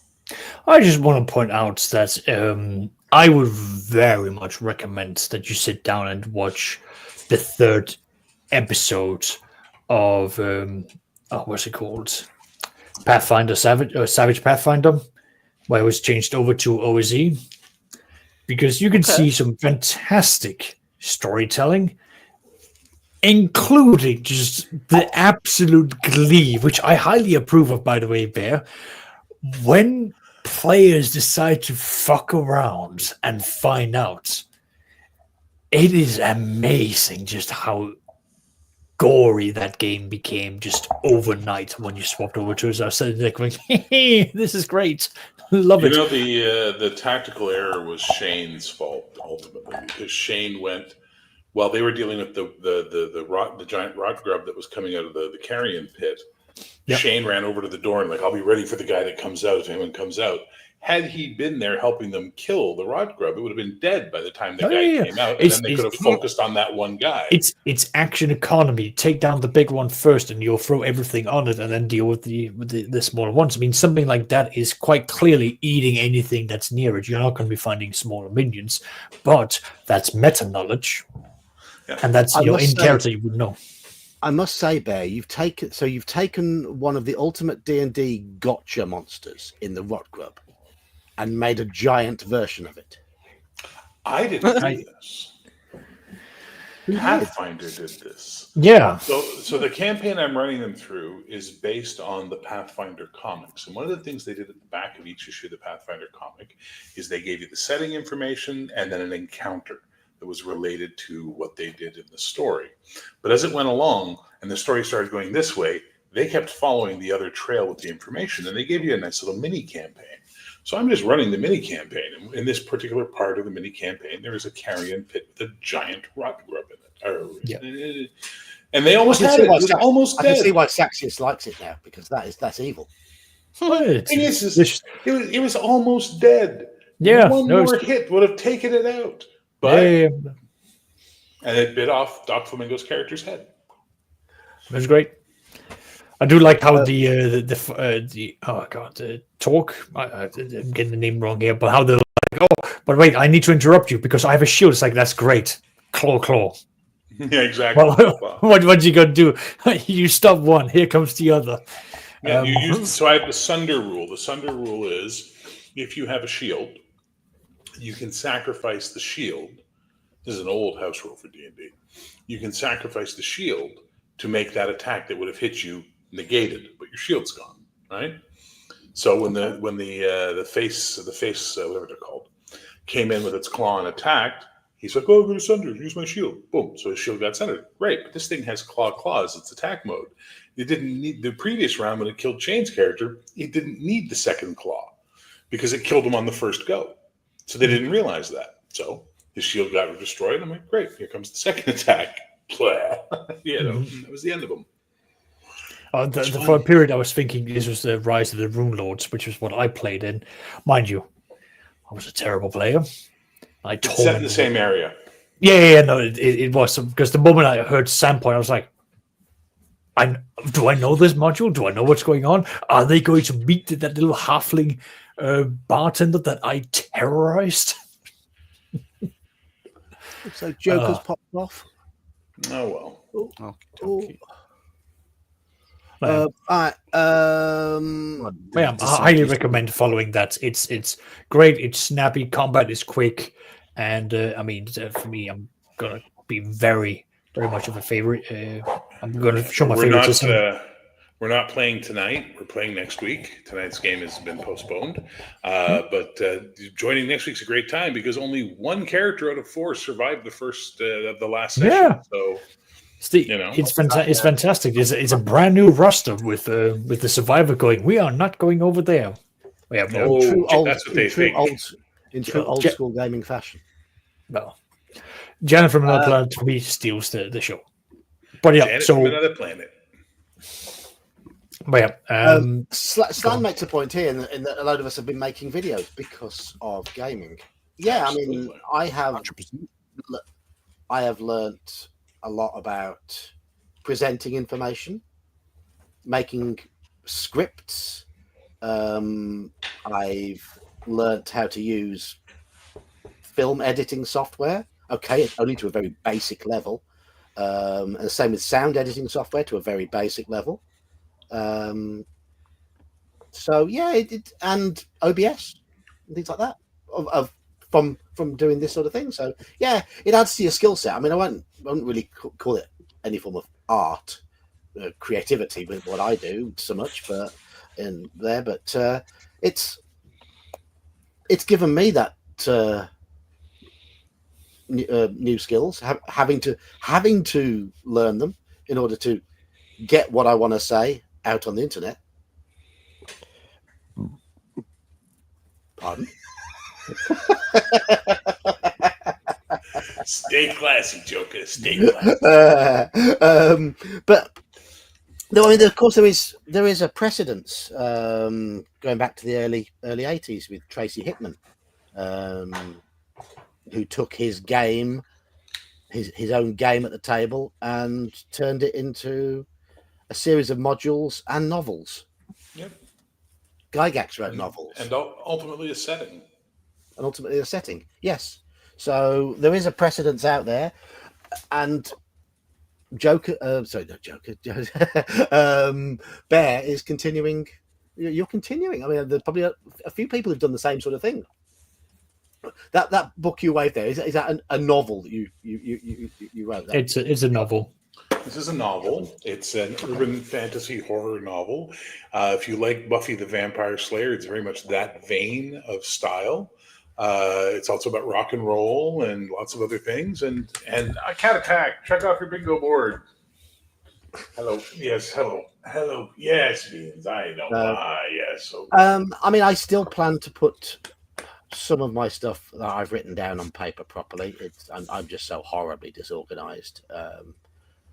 I get annoyed at the end of each day thinking I could have spent that day far more productively, and I haven't. I've sat around on my arse. But that's what always holds me back. So let's have a look what chat have been saying. Gateway for Darryl says gateway for graphic programs, 3D modeling, writing and publishing software.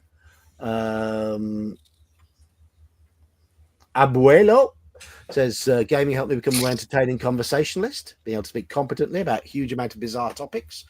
I mean, as long as you make sure the topic of conversation with all these random people you meet is not gaming, because they might then turn around and walk off.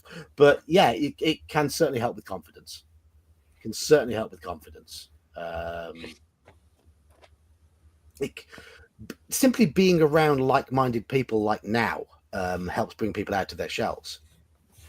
Yeah, you brought me out my shell enough to my You own don't even game. have Like, what the fuck? But it's also healthy to then, as we see sometimes here. Sorry, who's doing ASMR? I'm just letting you hear how much this cat is purring right now. Oh, bless her. Him, but yeah, he's happy. Yes, it's a joy in life. No, but I mean, that's the thing, right? Like being able to speak about things and talk, yeah, that'll help. That'll help a lot. Gaming helps you become more conversational, more sociable. Mm-hmm. Unless you're an antisocial git, and then not much hope for you. Sorry. I mean, but a lot of us do tend to be somewhat antisocial when away from our gaming spheres. I mean, you've openly admitted, Bear, that you don't like big crowds and big social gatherings. Yes, but you've seen me in them. I handled them fine. Yes, but it wasn't. You came along to what was a much more cozy, more what's the word I'm looking for? I don't know. Familiar. Yeah, more familiar. Sort of, Intimate. Intimate. That's the one. I would describe Clericon as a very intimate convention. Sure. Because it was basically 40 odd people with like-minded. Like-minded, yeah, with the same intentions to be there, no nonsense, to be there to enjoy games and have a good tune bag. And 40 odd people, 40 very odd people. Oh yeah. Two examples of that are sat here tonight talking to you. Don't go to Game Expo though. Game Expo was 20,000 odd people. Was that all? No, I think it was more than that. I swear. It was lots. It was lots. Yeah, but that's not just a games expo. Like, it is a marketing event. It's a huge place for people to come by and do so on. Yeah, but I mean the popularity of it. There's loads of people that come that just and it doesn't just cover RPGs though, does it? There's also some modeling stuff, war games stuff, board game stuff. So anything about gaming, there's something for it there. Yeah. So it's got that. So you've got all D&D, board gaming. No, which is why this year we're going to Chaos Con instead, because it's the first ever one in the UK, and also all of Cthulhu. Yes. And Mike says he'll run us through some Regency Cthulhu. I bet it won't have cabbages. What's Regency Victorian Cthulhu? era? It's the Georgian era, early 19th century, late 18th, early 19th century, sort of time. He bought the setting book at Games Expo last year. He's finally going to run some of it. No. And I think we need to take cabbages into that game. Oh no, for the Whatever. long story But short, sausage. Yeah. So the tabletops are basically pushing us to also get a bit more broadened out. It's not just learn how the math rocks are doing the calculations. It's also about, how you can read up on things. I mean, anywhere from what's the logistics of this look like, all the way over to, well, what would a city filled with superheroes look like, and how would then a city then try to maintain its independence? Well, it could be done by doing this, this, and this, or as simple as what John said. Just read up in history and learn what happens when you go on the Orient Express. I think he's done. I mean, Describing certainly yes. I mean, I believe I've become a lot more knowledgeable through playing RPGs from the early days of just simply learning Gygaxian English and what all those pole arms were, to now battering my way through two enormous tomes like that in order to bring them Horror on the Orient Express. And some of that knowledge will stay. So these are... Boy, have you brought that horror. Thank you very much, Bear. Yes, thank you, Bear. Thank you, Bear. Nothing like sending my money pointlessly across the pond. Yeah, it's not pointless, though, is it? It's not pointless. It keeps an old man happy. Oh, whatever you say, youngin'. You are you're less than a year older than me, aren't you, Bear? I think. Yeah, but I've walked 1,000 miles, buddy. That's No, why I'm you still have color. That's why you still have color in your beard, and I don't. I mean, I'm 53. I thought you were 54, turning 55 this year. right, so you are a year older than me. A year older. But if you add our ages together, you probably get the other three on this panel. Probably don't even do your What? ages add up to 108? Do your three What? ages add even add up to the combined 107? All right, let's just start that. Joker, how old are you? 107, I think. What are we doing? The Rolling Stones age? No, I think it's 107, John. No, I'm 45. All right, so what? Yeah, and you're highest- 32 facts, and I'm 30. Yeah. So that's 107. We are the same age as the other three added together. Isn't that lovely? Totally. Yeah. That's just lovely. That's the way my mind goes. Yes, plays Yeah, like, why are we discussing it? That's just... I don't know. That's the way my mind goes sometimes. No, that's all right, yeah. my God, I need to yank Can that you, to get back on topic. Take that down now, please. We know Yeah, I've been a member for okay. 11 months now. Riveting math. Shut up, Coco. Hey, I like that. I'll shut up. Saxious. Math rocks. Yeah. It is Never what heard they are. Clickety Yeah, clackety, I roll to attackety. exactly. All right, what's the next topic? I'm done, though. Those All are the right, three ones. here's a topic. I'm going to throw this topic out. Did role playing broaden your horizons about subjects, cultures, all that type of stuff? Like what things would you may never have learned anything about if it hadn't been for role playing games? Pole arms. Okay. One? Definitely Hold on. culture. Definitely culture. Hold on. let them have it. Let's just Okay. let them have it. Medieval warfare. It really made me interested in medieval warfare. Okay.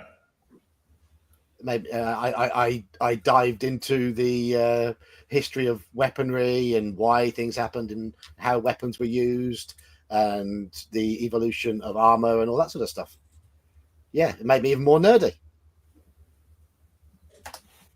Joker, you said cultures? Yeah, I mean, basically culture.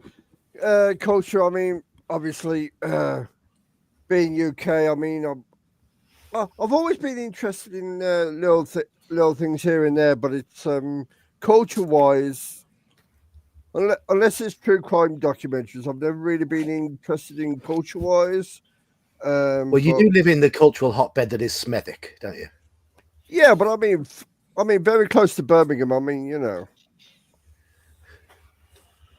there's about 3 different cultures in one street, but that's another question. But yeah, I mean, that is Birmingham for you. That is, Yeah. it is. We are a very, very big mix of cultures here. I think certain artistic liberties aside, of course, it's an interesting way to experience and learn about history. Mm-hmm. Like, I mean, when I was growing up as a teenager, I played the Assassin's Creed games, and obviously, you know, take it with a pinch of salt. But yeah, there's some history in there. I learned more from that than I did from my history lessons in school. My son is Assassin's Creed gets it 50% accurate, but yeah, they do play around. What they put in there is enough to make me go, oh yeah, I really want to learn more about that, and then I go off and do my own research on that. And then you go, oh, that game's complete bollocks, and everything in it is horseshit. Ah, but you've done like I said, they only get 50% of it accurate. It's more interesting and a better way to experience and learn it, and then it gets you interested in learning more. Yeah. I'd say for me it was linguistics. Linguistics was something I didn't have much of an interest in until I got into gaming, and then that gave me a real interest in linguistics. Sorry, you're saying about your son? Oh no, he's currently studying A-level history at school purely because the fires were lit by Assassin's Creed. There you go. I guess that game has a use after all. Yeah, he'd complete a game when he was like 7, 8, 9, 10 years old, and then you'd find him on Wikipedia afterwards, going through, googling all the names of the people that he'd slaughtered. Yeah, that sounds about right. Real people. Yeah, some of them were real people. Yeah, and he'd tell you all about them, all about the pirates and all that sort of stuff. Oh, he played Black Flag. Oh Yeah, good man. Yeah, but yes, I mean, linguistics isn't my thing. I'm more into the history and the castles and warfare and all that sort of stuff. And I do spend far too long at work when I should be working with history YouTube channels on, learning about battles and what it was really like, according to modern day historians, in that time. So that's where it's opened my horizons, as well as I think certainly since I got my channel going and I started running a lot more games on Discord, and I really had put on me the importance of describing things properly. I think my own ability to narrate in game terms, and in presenting videos and that sort of thing has really come on leaps and bounds in the last 4 or 5 years. I ran games very differently 5, 6 years ago.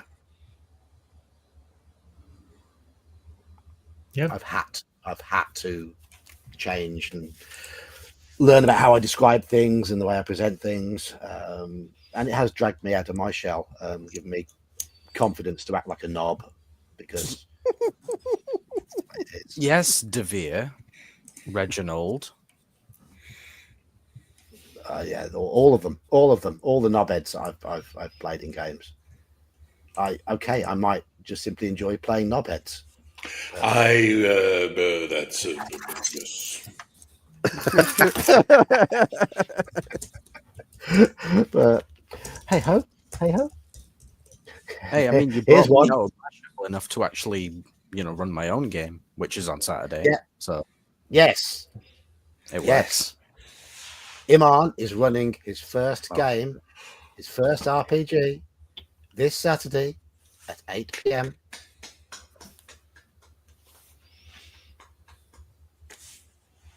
Yeah, I'm looking forward to it. Good luck, fella. Remind us who your 4 players are for your first one.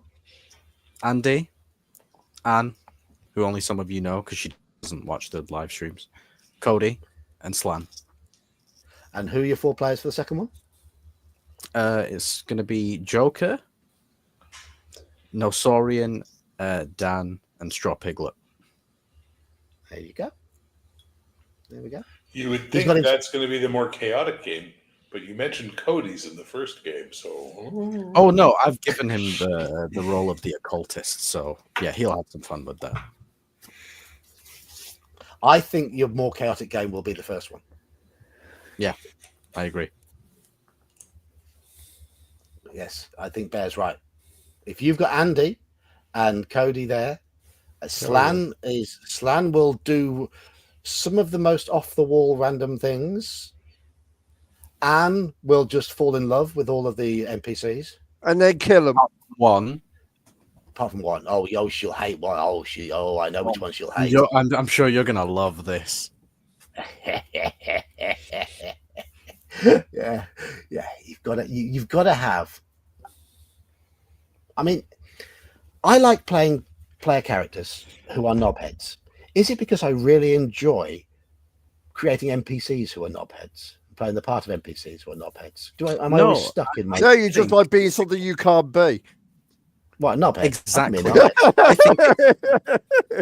I think it's because you're actually a really genuinely nice guy, and you get your catharsis of being a knob through this. suppose so. Get it out of my system. It's called Get my therapy, John. Yeah. It's called therapy. Yeah. The same way that Saxious loves to torture and kill all his player characters. John likes to do it by, being a knobhead and doing his creepy Fenelic voice.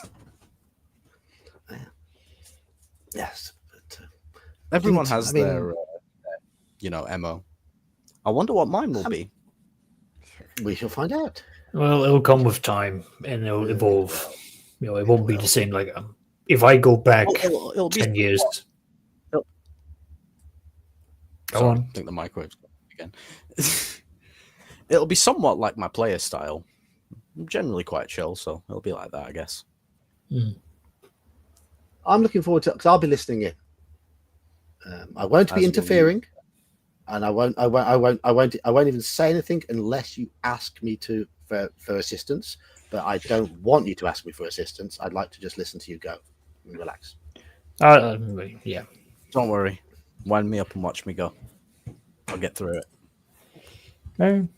That's nearly the right lyrics for a song.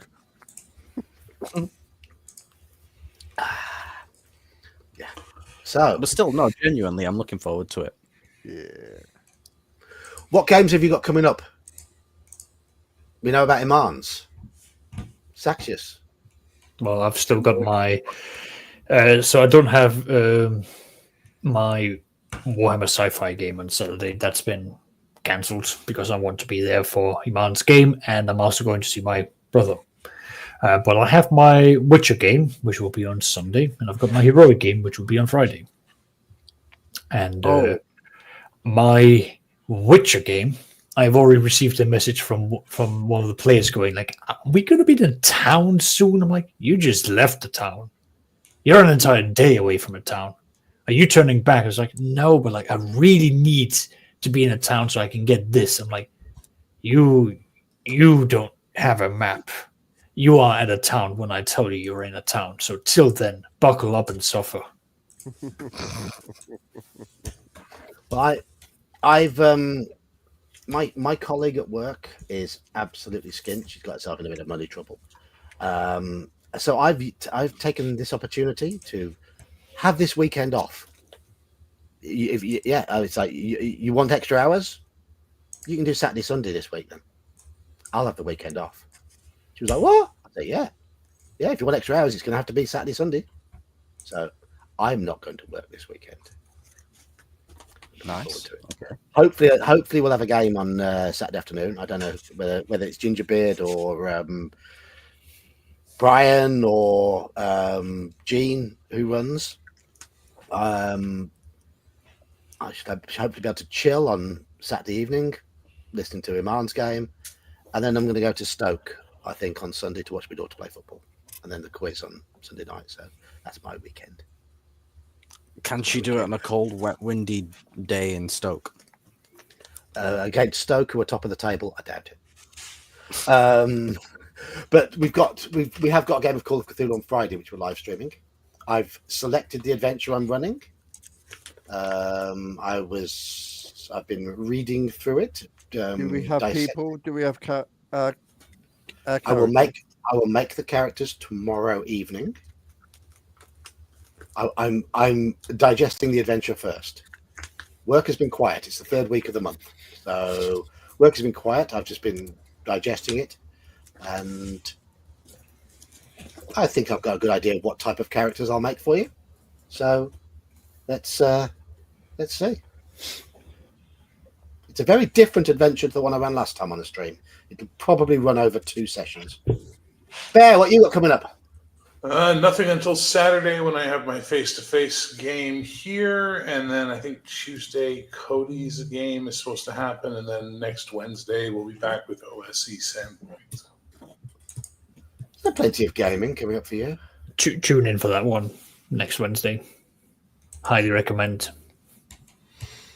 So one sadly, because a player who is in both the Star Trek game and the Friday Night Hero game is out of town on a business trip this week. Both those games got postponed, and they're supposed to play OSE tonight, but I postponed it because, I was 5 o'clock. I hadn't heard back from if they were playing. And I'm like, well, I'm going to do something else tonight then. Now they're all like, no, unless I say I'm not playing, I assume I'm there. And I'm like, okay, good to know. Apparently that fire lit under someone's ass. Good to hear. Nothing pisses me off more than lack of communication with a player group. Players do not realize how much that can affect GM motivation, right? Do you agree or disagree? Yeah, that's true. Agree. No, I agree. I haven't even If started. I agree. If I have as much as one person showing up, I'm having a game. Yeah, I will not run for less than 3 players. That's fine. I will. Whoever shows up at that table on mine, they will have a game, and I will have a game. It is. That is how I run. But that's me. I will. Like I've run Call of Cthulhu for 2 players before. Yeah, sure. But yeah, three tends to be the minimum. I mean, it's a good starting point. 4 or 5's ideal. Hey, I bagsied the first one-on-one thing from you. Yeah, we'll do a one-on-one some point. We'll do a one-on-one. Right. I'm going to wrap up the stream about now because I've got work again in the morning. If I'm only working 3 days this week, I'm going to have to work. I'm going to have to get more done in those 3 days so that Gemma doesn't destroy the shop at the weekend trying to do things that I could have done.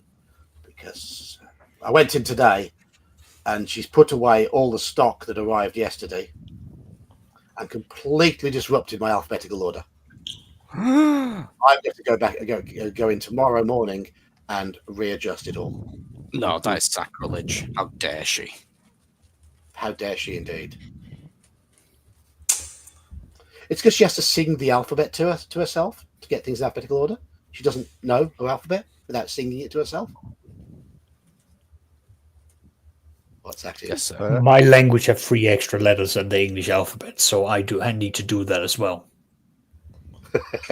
So you have an excuse, though. It's not your native tongue. Yeah, but even then, though, like, why would I memorize the alphabet?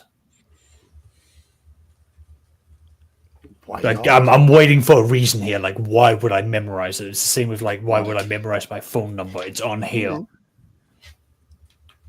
Because it's good too. That is a shit explanation. Okay. We were taught to sing it when we were like 3 or 4 years old. That's the thing. Yeah, didn't stick in. Oh, you don't know yours. That's me. Well, I'm going to get off anyway because I've got to be up for work in the morning, and Sure. I've been oversleeping a lot in recent weeks. So I've been trying to sort my sleep pattern out a little bit. So I'm not going to push it till midnight tonight here. I'm going to get off now so I can actually get to sleep at a Cool. sensible hour. So thank you, fellas, for joining me on this stream. Thank you, Saxious, for giving us the some questions to discuss. Thank you, chat, for engaging. I'll see you on Friday if you're coming along to watch or partake. Until then, good night. Cheers. all. Okay. Have a good night.